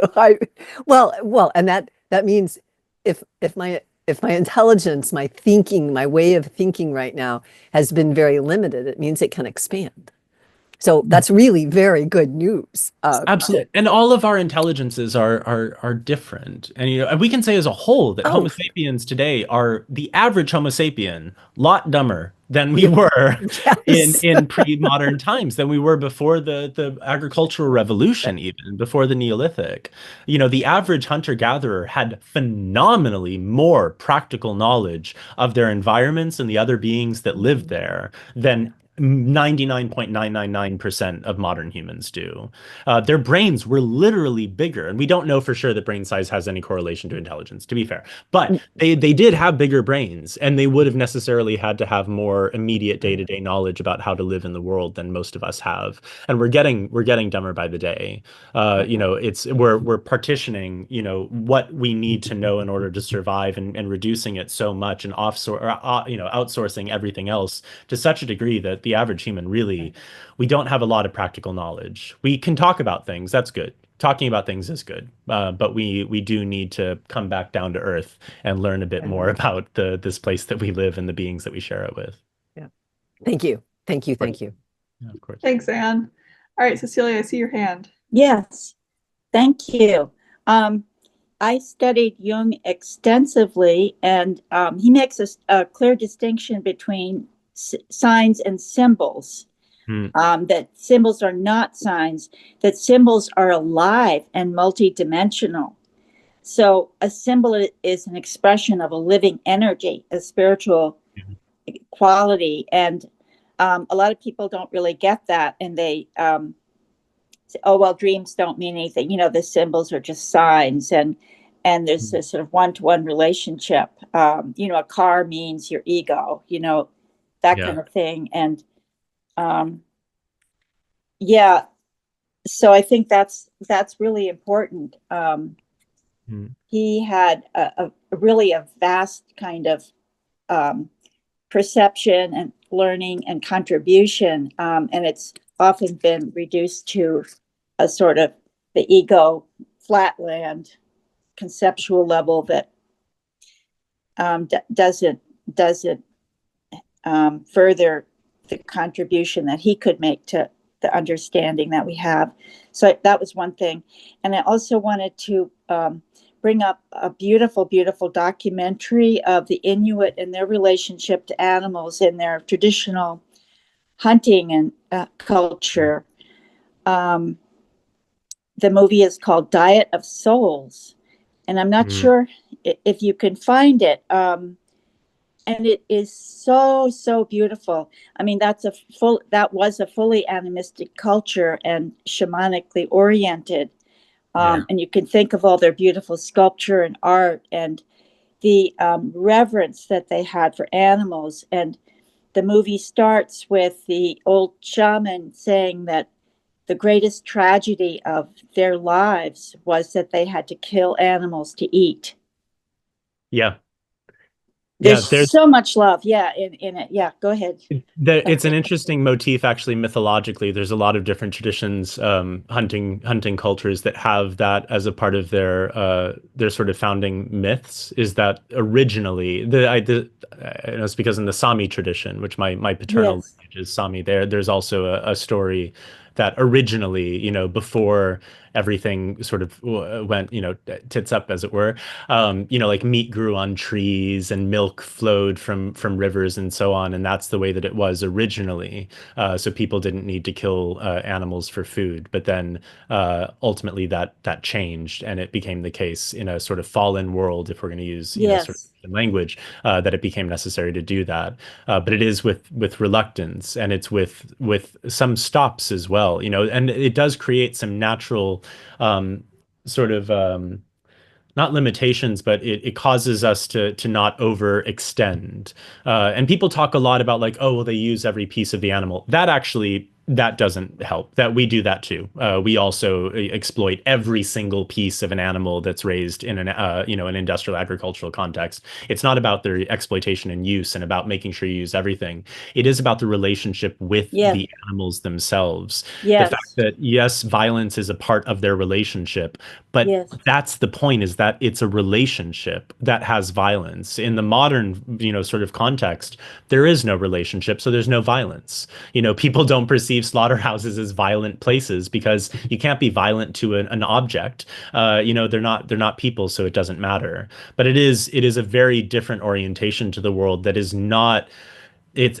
It's not exploitative in the way that modern animal agriculture is exploitative, and there are spiritual relationships that exist between the humans and their non-human kin. There's even dynamics in some traditions. People, sort of are very turned off at the concept of animal sacrifice in places like India, where it's still practiced in some contexts. But there's a great article about this. I can't remember the name of it.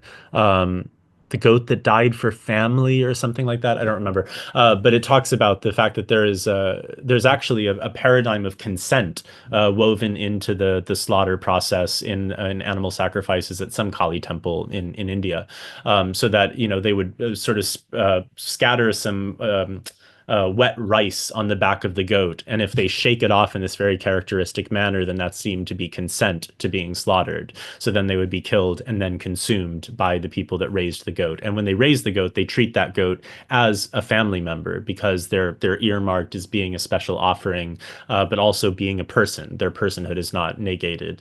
But importantly, if they don't shake the rice off in the right way, then they don't give their consent and they don't get killed. And you find that a lot in northern cultures in the Americas. In North America, northern hunting cultures, there's very often at least spoken about a conception of consent with hunting, where if an animal doesn't reveal themselves to a hunter, or if they sort of outsmart the hunter and try to trick them to get away, then they're not killed because obviously they're not offering themselves. And there's limitations to all of this. And, obviously I'm not saying that they are actually consenting, but the paradigm that the humans are living in, the world that they live in with those animals, is not mine. It's a different set of relationships. It's a different society. And their ability to navigate that is up to them. It's not up to me or my relationships with those animals, because it's not my relationship with them.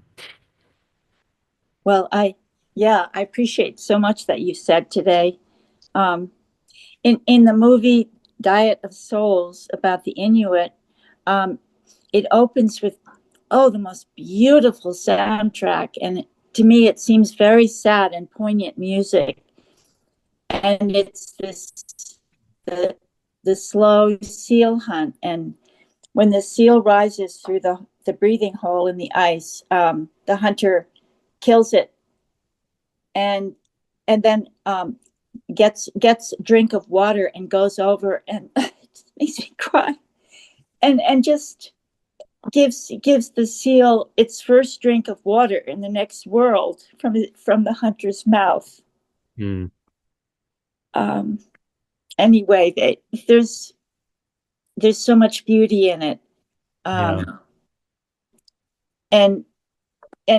yeah, and I really agree with you that it doesn't rationalize killing, that we use every part or we look for consent in animals, but those who are very close to animals can probably feel and make that discernment. Yeah.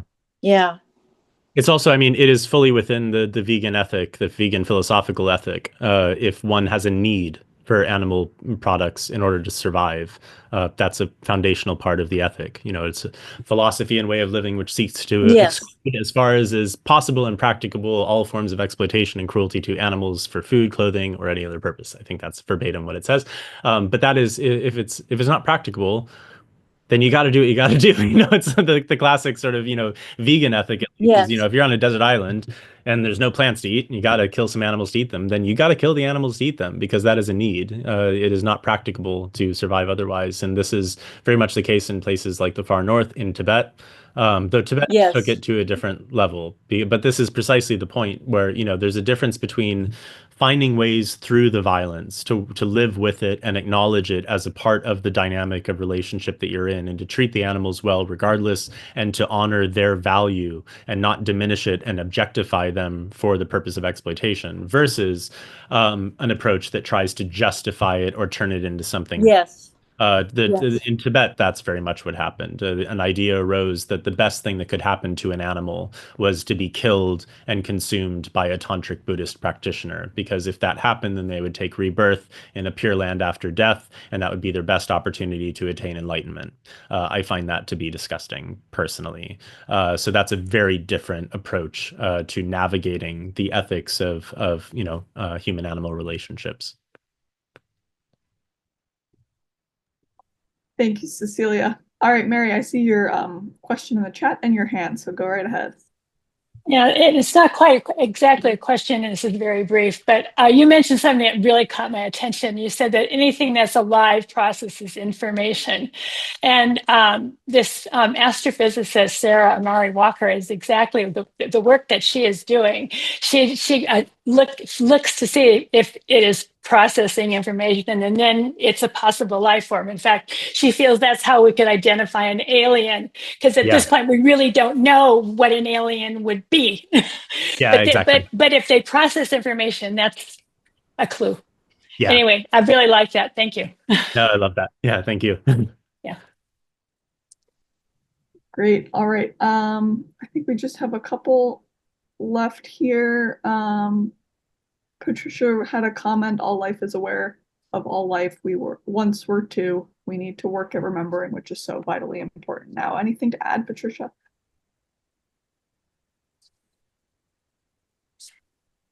Here.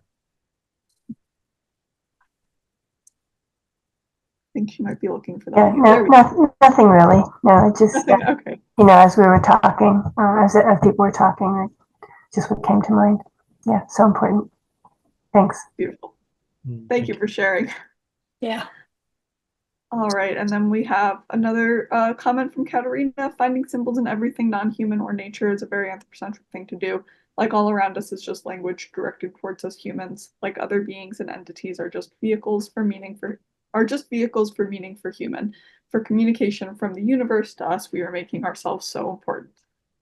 Good point, Katarina. Yeah, I mean, it's an interesting, to the point regarding Jung. I'm definitely not diminishing Jung's theories and insights when it comes to understanding the ways that humans process the world and experience and the ways that things manifest through symbols. I don't think that it's univocal. And I think that's an important distinction, both with Jung and also with Campbell, Joseph Campbell, who came after, but was largely influenced by Jung.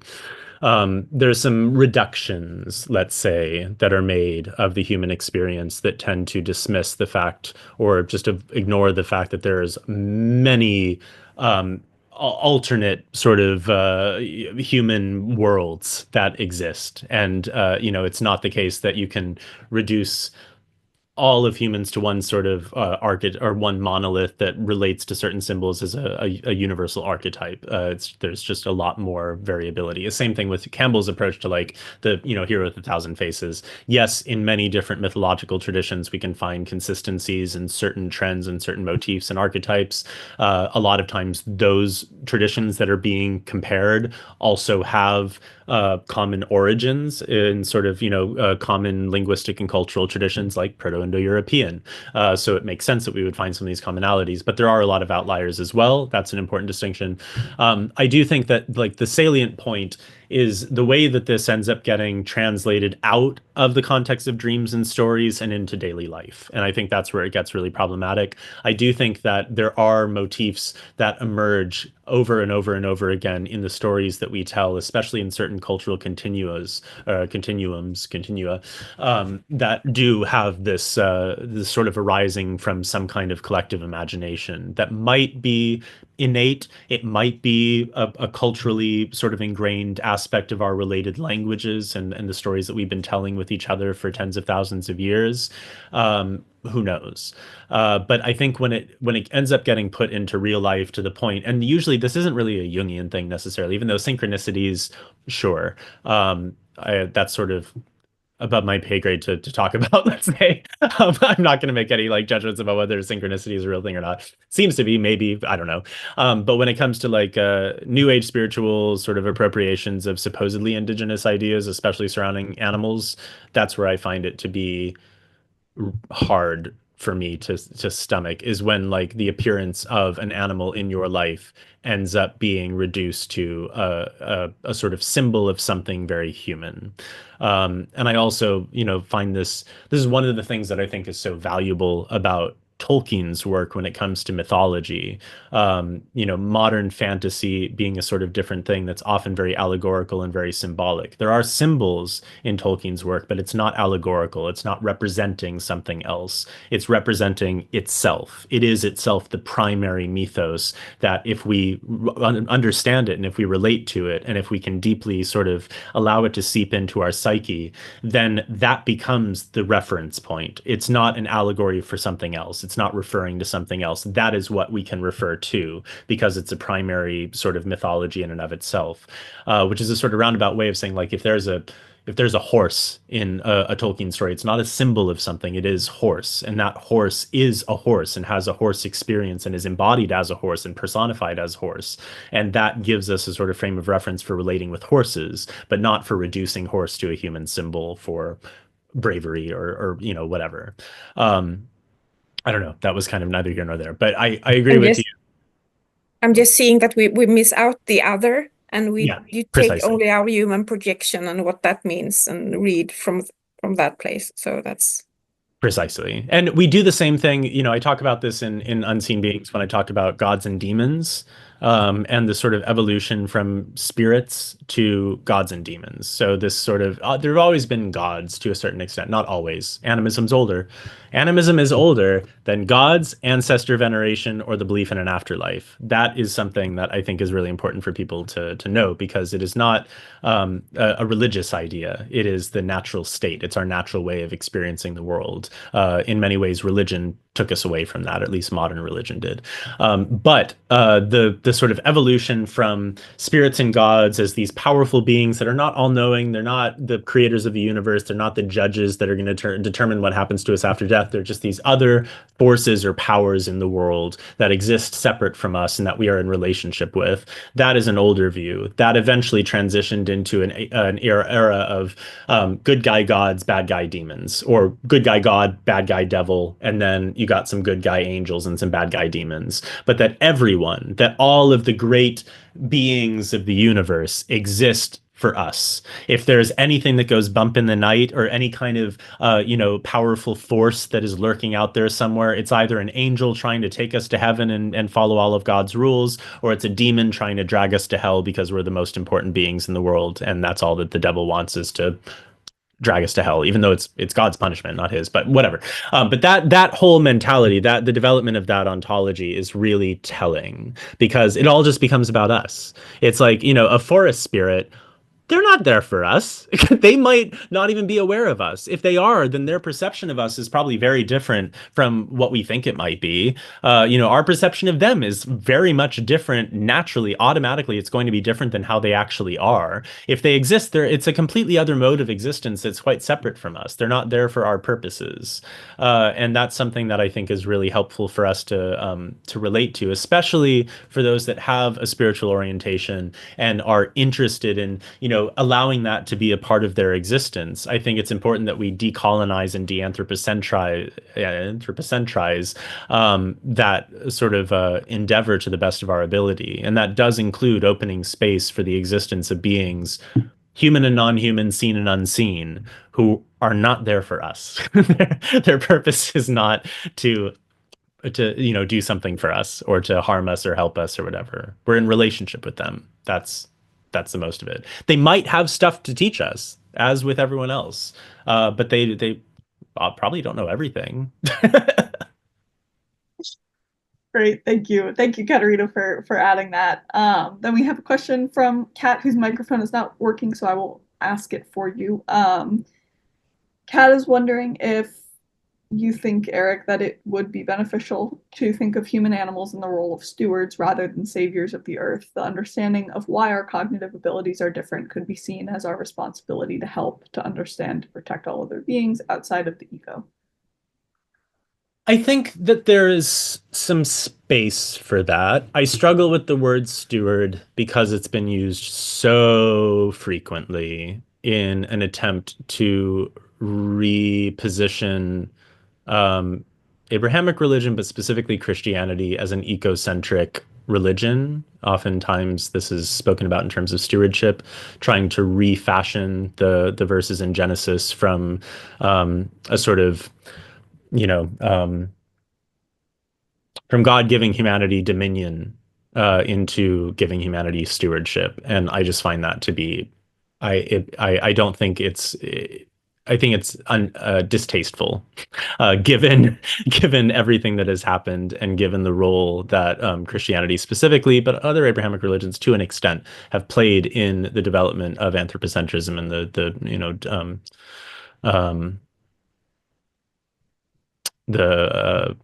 the doling out of anthropocentric worldviews. I think it's a bit problematic. I think we need something else. But that said, I don't think that the idea of stewardship is entirely misguided. I don't necessarily think that that's what we need right now. I think what we need right now is recovery. We need to recover a sense of what it actually means to be human in a more than human world. And we need to pull back. We need to pull back from our desire to control everything and dominate everything. I think the great, again, it's not an allegory of it, but a great encapsulation of this dynamic is Sauron in The Lord of the Rings. Sauron, his primary MO was to create order, was to save Middle-earth, which is our Earth, from the harms that had been caused by Morgoth in the first stage. His desire was to create order. That was his chief aim and his chief love, was order. But that order, in his view, needed to have him at the center, because he was the only one that could really ensure that order would be achieved. And that was why he created the rings. That's why he wanted to use this system. It wasn't out of a purely sort of evil, like cartoony sort of evil, devilish MO to destroy everything. It was to save everyone. But that snowballs pretty quickly. A desire to save snowballs into a desire to dominate very quickly. And we have to be really wary of that desire, even if we brush it up as stewardship, because merely convincing ourselves that a system that we devise is going to be the absolute best might be a bit arrogant, and it might not be true. I do think that we have, I'm not anti-human. I think that humans we're incredibly capable and talented and gifted, and many human traditions, the vast majority, in fact, looking at it sort of statistically, the vast majority of human traditions have not shared our modernist view of nature. The vast majority, almost every single other view of the sort of human's place in the world has not been what we have. We are the outliers. This is the outlying system. So for the vast majority of humans, very different orientation, very different way of living, and definitely more conducive to healthy, sort of balanced relations across species and between us and our environments. So I think there's space for humans to take a positive role, but I don't necessarily think that us putting ourselves in a superior position, even in a very gentle way as stewards, is necessarily the right thing. It might be unavoidable. However, we do have a disproportionate amount of power. We could destroy the world in a few minutes if we wanted, and we are destroying it in a few decades. So it might be unavoidable, and it would be better to see ourselves as stewards than to see ourselves as overlords, or as completely separate from it. But I think a better approach is we need to focus right now on recovery. We need to recover an enchanted experience of the world that fully embraces and recognizes the personhood of others and the intrinsic value of non-human beings. And then we need to try to escape the Anthropocene. We need to find a way to keep it as thin as possible and find a way to escape this system into something else. So that's where I think our responsibilities lie now. And that escape involves pulling back on control. It pulling back on exploitation, first and foremost. I think a very important question for anyone, and a good thing to probe if someone, because we have the spectrum of folks when it comes to the environmental crisis. We have the folks over here who are the primary causers of the environmental crisis. They're the ones who are primarily benefiting from the exploitation of the planet and destruction of the planet and so on. You have the folks right here who don't like this, but they think that the best approach is to reestablish order. Little Saurani, little Sarumani, establish order, keep things sustainable. And then you have the folks over here who are really trying to question the ethics of an exploitative system at its basis and create new systems. But that middle ground, that is the region of sustainability. And we talk a lot about sustainability. That's the classic sort of environmentalist mantra. What are we trying to sustain? That's the question. What is it that we're trying to sustain? Are we trying to sustain a capitalist system that's built on exploitation? I think so. I think that might be it. I think we're trying to sustain the resources that we've reduced all non-humans to for as long as possible to ensure that our current system of being human can be prolonged and perpetuated into the distant future. That's what we want. We want to sustain exploitation. That is probably not the best approach to going into the future. And that would be the approach if we want to be good stewards of our resources, and if we want to be good stewards of the planet for the future and sustain things for the future. I think that's where we kind of end up. I think a better approach is going to be the more radical approach, which is centered on recovery and escape from this system so that we can imagine a new possible future or set of futures. Great, that's awesome. Thank you, Kat, for your question. And there's Mary. Mary Beth sent me one question before she had to go that I think is a lovely way to end. So we'll end with that. A couple comments in the chat about other ideas for talks in the future. Where do alchemy or Gnosticism enter into this animism conversation? Yeah. And that's a good question. Yeah. No, well, another talk. Another time. Yeah, thank you, Mary. That's a really good idea. Katerina says how caring can be a very controlling and dangerous thing. So thank you both. We'll put those down for future living ones. But to close today, I'll ask Mary Beth's Olivia, question. this is Gay. I just wanted to, if I could, Eric, if you have a second wind, I'll just have a couple questions, if that's okay. Yeah, of course. Yeah, thank you everyone so much. It was just fascinating listening to everyone, the discussion. I'll start with just one comment. I think it's important to, I'll use because I use them, the air quotes all the time. In fact, I use them so much that's all I do. Yeah. But the we thing, I think from the we, I think it's important that we, or that one does not amberize indigenous cultures. This is in the discussion of the Inuit and whatever. One is, it's to me, it's kind of an artifact of colonial thinking in that sense. And I think it would be very helpful to look when we're looking at other humans is to really understand things from the evolution of consciousness. I mean, you can call it whatever, but our own evolution, like you said, the path of recovery. And so from that perspective, then, to, Will Tuttle was he's a vegan activist, and he made a comment about when he gave his Living One talk about, someone made a comment saying, well, what if, these people who are living like the Inuit, and that wasn't a specific example, but since that was brought up today, they have to, that's how they can survive. And he said, well, move, which was offended a lot of people. But I think that, that we get into that judgment space, but I think it's really important to look at the evolution of consciousness, that not dictating, the lives of quote unquote indigenous peoples in that sense, but at the same time saying that maybe we can all be vegan, maybe we can all be plant-based, maybe that's really given where we're at. So there is a tendency for that. And I will make a personal comment in terms of the, thank you for that film recommendation, The Diet of the Souls. In my personal experience, living with quote unquote wildlife and also animals in sanctuary, I think one of the most powerful themes that comes up is no being, animal or plant, that I've experienced, the desire for life and living is so powerful. It is overweening. A lot of times, like for example, one of our chickens, Nanette, just passed, and I see them because I'm with them, and I watch their decline in whatever ways.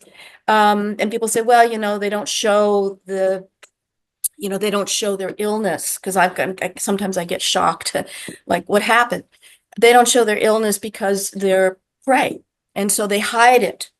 They hide their symptoms because otherwise they'll make themselves vulnerable and then they'll die. There might be an element of that. I don't think that's true in my experience. So I get very uncomfortable when I hear this notion of consent. I've never, like your goat example, I think that's very strange. And I think it really needs reflection. I think it does fall into a kind of a suspect terrain. So again, that's more of my comment on, taking things from an evolution of consciousness approach, where what your explication or discussion of what plants to eat or not. By the way, we had Chris, I can't remember his last name, another living one, who's a Jane. He's in Switzerland. Oh, cool. Lovely person. And from my recollection, there is a hierarchy. There is a hierarchy like there is in Tibetan Buddhism. So that's kind of there. But I think, again, Will Tuttle brought up something in terms of he and his wife, and I'm not trying to say these are like models, but something to reflect on is love. I mean, you were talking about the relational paradigm, and they have this garden that they thrive on, and one can perhaps criticize certain things, blah, blah, blah. But one thing that was very, very strong was this notion of love and that very deep appreciation of life in a very, very deep, way. So that's a long comment. I'm sorry. One of the things I did want to, and I'd love to hear more, so you can comment. I'm going to give it out, and then you can do whatever you want, because I don't want to take up so much time. I was wondering whether instead of, you were saying the terminology and the approach of the scientific method, that something instead of analytic or a logic approach, because that's really from just a narrow neuroscience perspective, that's very trans-species. That they have at least the machinery from this very conventional approach of neuroscience for logic and analysis. And again, this is something that makes me uncomfortable because the scientific method, science in itself, is so imbued with a culture. So we can look at, like you mentioned, Jane Goodall and her work in Gombe was the precipitation, as Brian Ferguson documents in this beautiful book. It came out last year, Chimpanzees and War. He's an anthropologist, where that precipitated the banana provisioning, precipitated the cannibalism and the infanticide and the quote unquote wars, which has spread all over in all of these other research stations. And so, I think there's that kind of, the scientific method is a tendency to still sort of a predatorial element there. So I'm asking you about the analytic, which is common to, say, for example, in Zen Buddhism, where there is that same kind of logic, and that intersection in, say, for example, neuroscience and Zen Buddhism. I'll just say that's something I'm more familiar with, and not Tibetan Buddhism. I mean, these are generalizations in that way.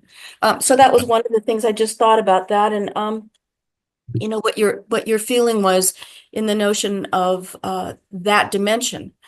I guess that was more of a comment or the question, but I guess that's something that I think is potentially very problematic in that way, because of the cultural and also the values that are attached implicitly within it, which is very outward looking, again, kind of predatorial. And then I'm going to say one more thing, and then I'll be quiet and ask you to talk. Actually, I'm going to say two is, your love of philology, and I would love to hear, what is your thought? I've got one more comment after this, and then you're going to take the stage. What is your thought about the role of language? Obviously, that's a huge topic, but I mean, human language, of which we're so attached to and defined by. What are your thoughts about, the role of language when it comes to the eco more than human world and the beautiful animism and things like that? And then my final thing, and this is also because it's a segue for our next series, which I think is Seeing the Unseen, or I can't remember, but we're having a quantum physicist, and Pimbam Lamal is a cardiologist who's done extensive work in near-death experiences and actually Zen Buddhist. And my question about that is your thoughts on non-dualism, is this notion of, the relationship of non-dualism and what we're calling the unseen. So the unseen is obviously perceptually defined to a certain extent, but are what you're approaching and evolving yourself personally and in that way is that unseen. So, for example, that quantum physics is has revealed the wave particle entanglement and things like, which is unseen in terms of the way. Although there is a comment about the Buddha, who did say that he saw 24,000. I'm not sure how that was, but he saw 24,000 organisms or beings in a glass of water, which is the idea of filtering so you don't cause harm. So I guess that was another comment about your, because it also segues into our next series of this whole umbrella, which is obviously, an umbrella of non-dualism.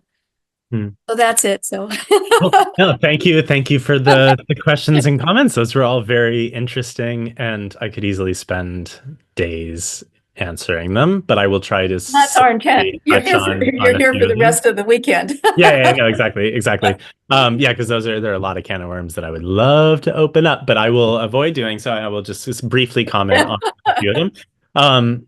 I very much agree with the comment about not amberizing indigenous cultures. I also very much like the verb amberize, very useful, and very descriptive in this context. We do need to be careful not to not to project indigenous peoples into the past, because in very, very many cases, they are not just in the past. They are very much still around, still alive, still living, still changing, which is a part of the dynamism of indigeneity. Even the indigenous responses to the Anthropocene, to colonization, are not what comes after indigeneity. That is a continuation of indigeneity, of adaptation to changing circumstances, which is a way of living in the world that we could really learn a lot from, because those are indigenous peoples and non-white, non-European peoples have been through a lot of apocalypses and Anthropocenes before, many of them encompassed by European colonizers. So understanding how people have survived and even thrived in some cases, or at least survived through apocalypses like that, how they've come together and created new pockets of sanity and new ways of living between the cracks of a crumbling world, those kinds of lessons are very valuable. A good example of that, I think, is the Maroons, people who escaped enslavement in the Americas and formed these clandestine sort of communities in the forests, often joining up with indigenous peoples. This is known as marronage or maroonage. There's a lot of really good literature on that. I think it's a good way to conceptualize the kind of work that's needed as we make our way through the Anthropocene. As far as Jainism and the consent comment, I don't disagree. Obviously, I don't disagree, but that's all. What I think is most salient about the fact that a conception of consent exists among the humans that participate in these practices is strictly the existence of the concept in their minds and in that society. It's not the potential reality of it actually being an animal consenting to being killed. Within a different context, which is especially not materialist and which posits the definite existence of some kind of cosmic afterlife scheme or some kind of reincarnation, which is a very common basis for some of these ideas. It's just a different baseline, and the idea that a being could possibly consent in order to be offered to a supremely powerful goddess that is taken to be absolutely real and that the animal would theoretically be aware of as well. That's the world in which that kind of consent might exist. I don't necessarily believe that it exists. I don't believe in that God. That's not really the point.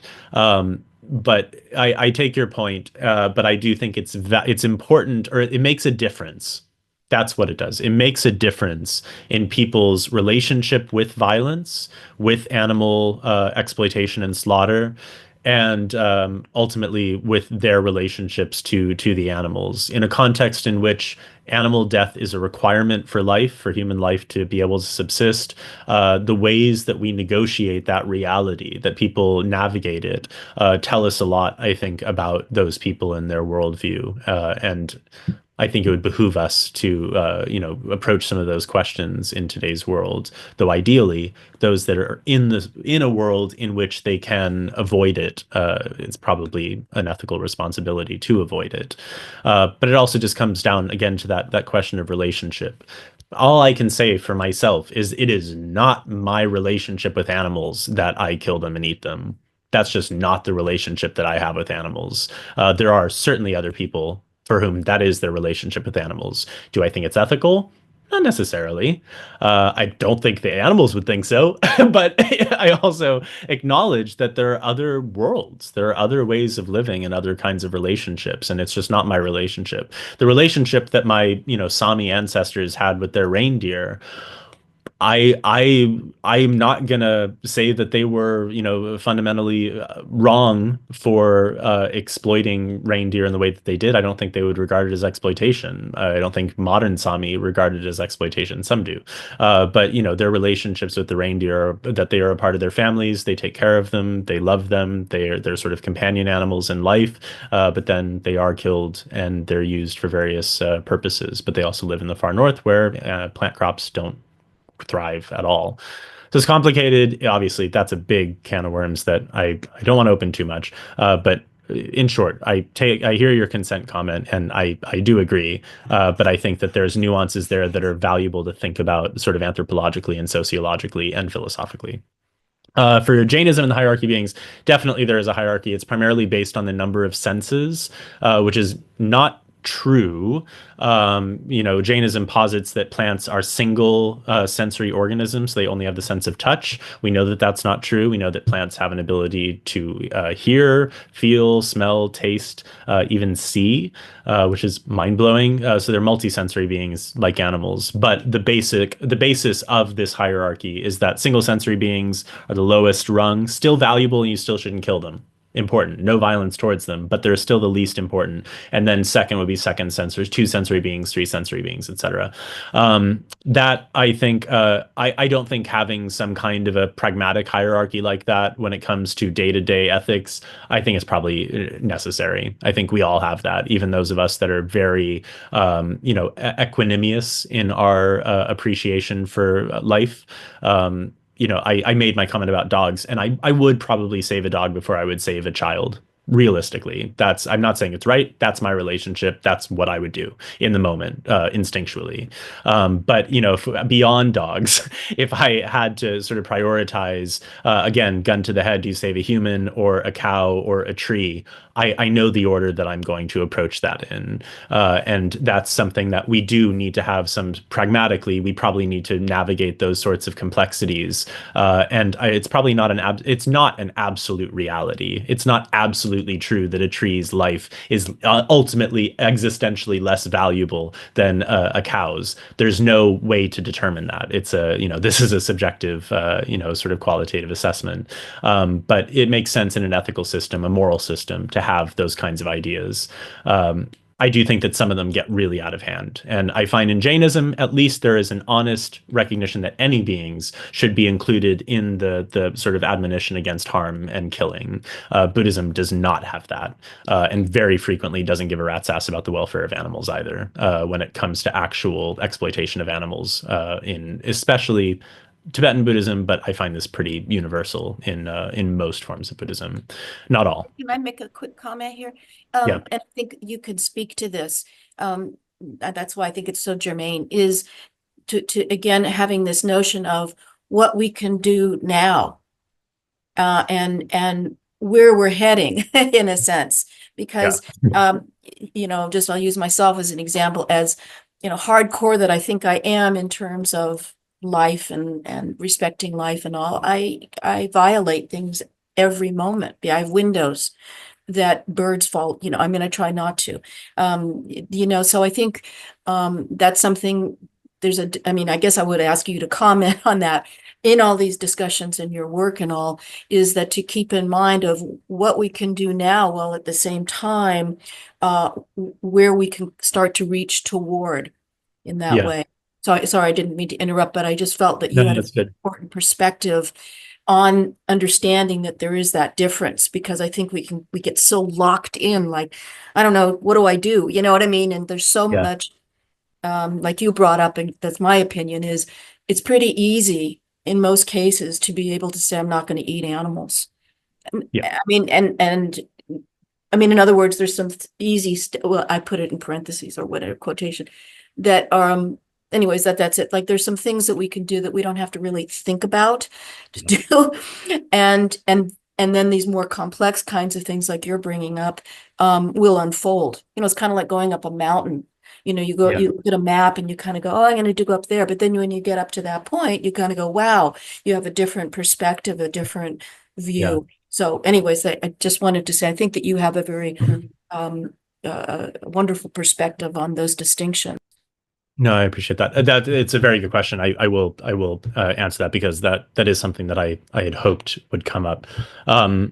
I do talk. There's a whole section of the book, the treatment section of the book, that talks about an application of the eightfold path in Buddhism to ecological recovery. So that is a set of sort of ways that we can interrogate certain ways that we live and certain elements of our interface with the world that might be ripe for some kind of change. But I think more importantly, rather than getting into the sort of specifics of that, I think it's important for us to shift the goalposts a little bit from saving the world to recovery. And I mentioned that earlier. And this is something that this is a radical shift because we tend to have this mentality. And I think this is a little bit of a sort of hang up that or hangover that comes from the sort of paradise damnation dualism of like reward punishment. That's what the goal is. It's like follow the rules, get the reward, don't break the rules and get the punishment. And that's the way that we tend to think of the world because in large part of our, sort of religious conditioning in the West, but also the legalistic paradigms and so on. There's a lot of factors that make us think that way. But we tend to have the same view when it comes to the environment and our relationship with the environment and with non-human beings. There's a sense of like, well, if we can't save the world, then what's the point? And we can't save the world. Plot, spoiler, like we're not going to save things. We're not going to stop this. Like that's just not a realistic goal. But does that then make all of the actual practices themselves futile? No. It's the same thing for, animal lovers and animal rights activists that are, practicing veganism. It's like, we're probably not going to stop animal agriculture. We're probably not going to stop the mass slaughter of land animals and poaching of sea animals and so on. We're probably not going to stop that.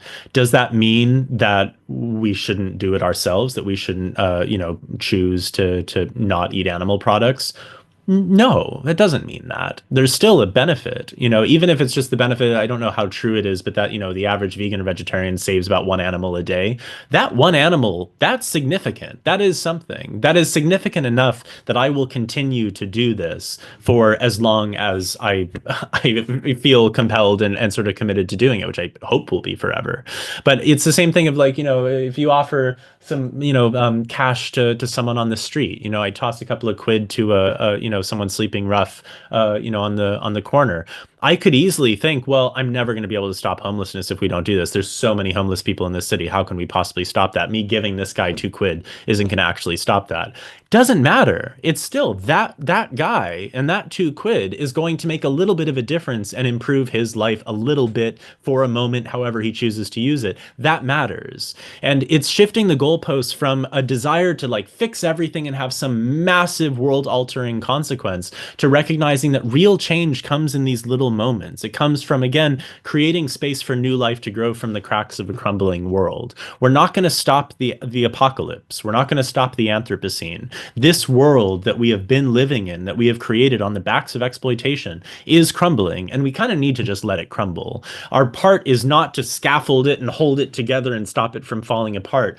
Our parts are to create little pockets of sanity and care that can still exist and can thrive after everything falls apart. And that kind of work is done on a micro level. It's done with, every one of us making different decisions in our day-to-day lives, not only in our consumption, but how we treat one another, the kinds of community that we hold. This thing that we're doing right now, this is it.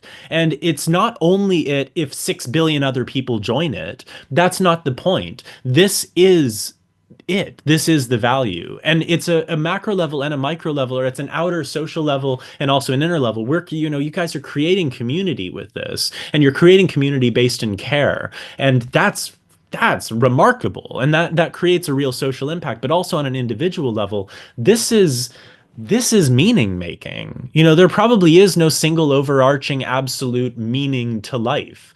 This is, the existential crisis. We have to create our own meaning. And this is how we create meaning. And in doing these little things, in, bolstering my relationship with animals and plants on a day-to-day basis, even if it doesn't save the world, even if everything still crumbles and we're all destroyed in a nuclear apocalypse in 5 years, who knows? It's still creating meaning right now, and it's still making my life worth living, and it's still improving the lives and the welfare of others, even if it's just one or two others. So that sort of shifting goalposts, I think, is really important, especially for those that might be recovering from transcendent sort of, high demand, high control religion into a more sort of animistic and more authentic and earnest immanentist sort of approach to spirituality. We need to create our own meaning and create meaning together as well. And a really helpful way of doing that, or a really powerful way of doing that, is just attending to the welfare of others. Even if it doesn't fix everything, it's still worth it. Okay, so that was good. I hope that sort of answers that. I don't Thank really, you. Thank you. no, of course. I don't really want to go too deep into the Buddhist stuff. I will say philology, when it comes to philology, the language that we use to codify our experience of the world, that is it. Because as you noted, humans are not the only ones that have logic or reasoning skills, analytical skills, and we're also not the only ones who use language for the purposes of relating information about the world. That is everyone does that. That's very like who cares? Like not a big deal. Like yes, we can say like there's a tiger over there. Everyone can say there's a tiger over there. Like that's a very common kind of thing for animals to be able to communicate, and even non-animal beings. Plants can communicate information about animals that are attacking them and seek reinforcements from their predators and so on. So we all have that ability. The thing that humans can do with our language that's so crazy is we can talk about abstract things that don't actually exist tangibly. We can talk about concepts. We can talk about ideas. We can formulate them in poetic, beautiful ways that are evocative and have all these dimensions of meaning that are completely intangible and abstract, and we can communicate those to other humans, and maybe a little sliver of what we're thinking gets into the other person's mind, depending on how Wittgensteinian we want to be about it. But that's the crazy thing that human language can do. And certainly when it comes to our conceptualizations of ecology and meaning and what it means to be human, these are things that we can do with our human language, and that we have done. And it has a massive impact on our experience of the world. Even just language, I mean, anyone that speaks multiple languages will know, like learning a second language, you learn a second world. Maybe not so much if they're very closely related, but still a little bit. But if you learn a completely different language, you are learning an entirely different set of a different. I say language. It's not that I'm trying to refer to language in an allegorical way. It's a different language for reality. It's a different way of encoding reality, and this is very much. It plays a massive role in our perceptions of the world. And if we want to change the ways that we perceive non-human beings and the environment and the earth and so on, we do need to change some of the language that we use pretty substantially. I make the comment in Unseen Beings, and I came up with it in the moment, not in the moment. I thought about it for a while, and I've tried to shift it in my own language, and I usually do it. Sometimes I don't, but I do always with animals to never refer to animals or other beings as an it. And I think that little shift is actually pretty powerful. I try not to do it with plants either. I sometimes do, but I try whenever I can consciously think about it. If I'm talking about a tree, I will talk about them. I'll use singular third person pronoun, gender neutral pronoun of them. And that's what I try to do with animals, unless I know their sex. But that itself is a pretty significant thing, because we can justify a lot when we objectify animals linguistically and talk about them as it gave birth, or it was slaughtered, or it was raised here, it was fed this. That's depersonalizing, and that's something that we could probably avoid, especially as people are fortunately becoming more comfortable with the use of they them, as we always have in English, as a third person gender neutral singular pronoun. But yeah, that's just a little example of that, but there's many examples of that. The languages that we use even in spiritual contexts as well, philosophical contexts and religion, it goes a long way in augmenting the terms of our engagement with the world, and it's an important sort of gateway into it. The last thing, the non-dualism and the unseen, I'm going to avoid getting into that and let the next speaker sort of provide their take on it. I tend to have it requires too much of me contextualizing my thoughts, because I have a lot of complicated feelings about Buddhist modernism, which is the sort of approach to Buddhism that presents it as being perfectly aligned to modernist thinking, which was actually a strategy used by Asian Buddhists during the colonial era, in contrast to the Christian missionaries saying, you must be civilized, and to be civilized, you must embrace science and this religion which perfectly encapsulates science, Christianity. And they were like, what?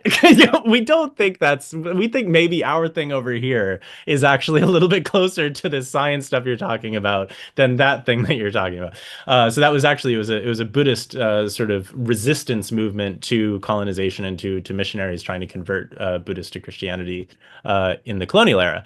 But that ended up being exported out, and it's now used very, very, very commonly by Buddhist apologists as sort of the baseline of what it is to be Buddhist. That Buddhism is perfectly aligned to neuroscience, it's perfectly aligned to quantum physics. Everything about it is basically truth science, just masked in sort of symbolic language, which is really it's a misrepresentation of Buddhism. Buddhism it doesn't make descriptive claims; it makes normative claims about how things should be. It does certainly have many useful tools and techniques for relating to the mind, exploring the unconscious, questioning philosophical principles and the nature of reality, as many philosophical and religious systems do. It provides, theories and frameworks for that and techniques for engaging with it individually. But I am very, very resistant to presentations of Buddhism as science because they are fundamentally different things, and Buddhism is wrong about a lot of things. But the one thing that is different I agree with the neuro, you know what I mean? I think that there is that, I'm not comfortable with it. I'll put it that way. But my view of conceptualizations and models as such they're like, as I always say, this is when I studied metaphysics, was they're like Kleenex, this is probably not a very ecologically correct thing to say, but they're like Kleenex, you use them and throw them away. But I think that that certainly the work of Thich Nhat Hanh brings things back. I'm not a scholar like you in terms of Buddhism at all, but I think a very important dimension is this notion of everything is always referent to the experience, which I do think is quite resonant with, at least in my experience. It's very resonant with, with the non-humans, with the way they function. And then I'm going to say this because I love Tolkien as well, but Lewis Carroll, he has the dodo, and the dodo is saying, the Earl of Northumberland thought it advisable, and then the duck says, found what, what's it, found what? When I find something, it's a frog or a worm. And I guess I find that I quote that a lot because I feel like that element of the experience and that element of the embodiment is it feels very resonant with the more than human world in that way. Yeah. Oh yeah. No, absolutely. And yeah, Thich Nhat Hanh, he knew what was up. He was an excellent man, and he had some really interesting things to say and good insights regarding humanity's relationship with the more than human world. Yeah. Yeah, very good questions and comments. I appreciate all of them. Thank you so much, Eric. I know that getting a second wind and everyone, but it's really. I can talk forever. Well, we're going to drag you back. That's not a problem. Drag you back. Getting me to shut up is the hard part, so you're fine. Awesome. All right. Well, I think at this point you have covered Mary Beth's question. I'm going to ask it anyways to close out in case you have any final thoughts on that. And then we will wrap up. But she was wondering, what do you see as the path forward, the way out of this stranglehold of anthropocentrism and top-down religions like Christianity? Yeah, that is the question, isn't it? As I said, I don't think I'm not overly optimistic. I'm holding out for a eucatastrophe in Tolkienian terms, the unexpected happy ending that comes when you very least expect it. I hold out the space for the possibility of that, but I don't really think that that's realistic.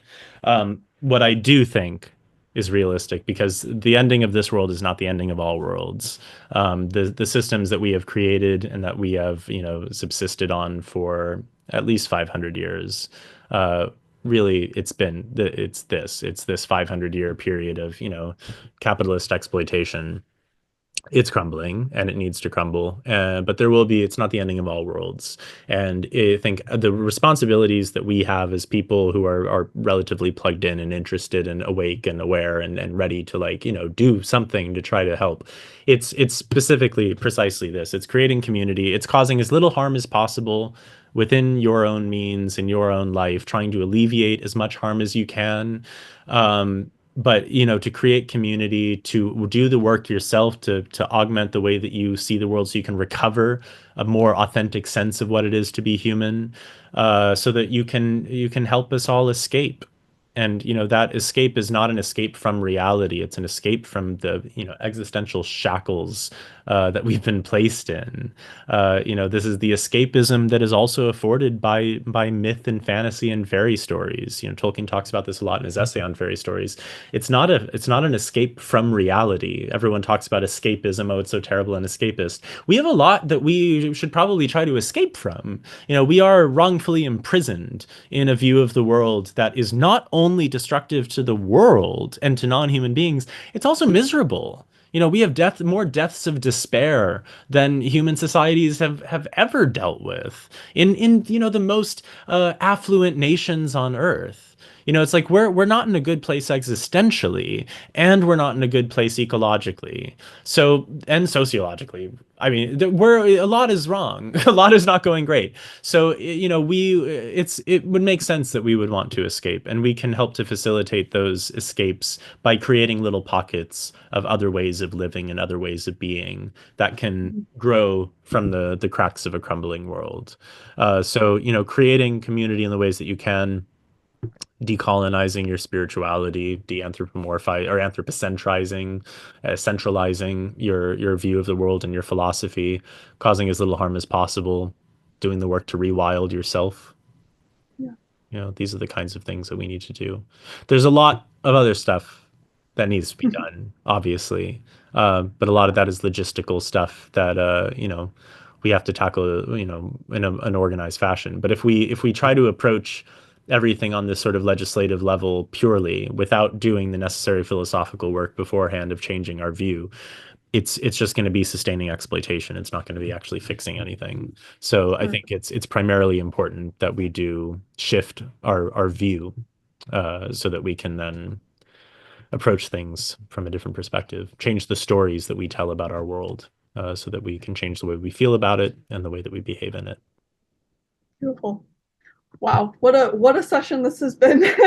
Thank you everybody for participating, and Erik for sharing so much of your Friday with us. It's been really incredible to to chat with you and learn from you. It's really fantastic. Thank you so much. Thank you. It's been great being here with all of you. Thank you very much. We'll have to have you back for those additional ideas that were volunteered in the chat for further conversations. Anytime. Our next Living One speaker will be 1 week from today on March 28th. This will be the last in this current series. We will be welcoming back Freya Matthews, who joined us, I believe not last spring, but the one before. So she is a repeat guest, the author of over 100 books, articles, and essays in the area of ecological philosophy, including the 1991 classic, The Ecological Self. Please note, we will be meeting again at our later time to accommodate the Australian guests, 2 p.m. Pacific time, so not our usual time. Spread the word. If you enjoy Living One and feel called to support Kerulos, Living One, and all of our sanctuary residents, please consider donating at the link on our website, kerulos.org. For those of you who have not already joined our Living One course component for this series, you're still welcome to do so in these last couple of weeks. We do have a course gathering scheduled for the week following Freya's talk, so 2 weeks from today. If you are interested in this, please go to our website to learn more or to enroll, or you can contact us at contact@kerulos.org with any questions or comments. If you would like to deepen your practice and experience with attending, please join us in exploring a meditative practice at Vital Breath for Earth, which meets every Wednesday at 12 p.m. PT for a silent meditation. Once again, thank you, everybody. Thank you, Erik, so much for being here with us. It was great. What a way to spend part of a Friday. So thanks, everybody. We'll see you next week.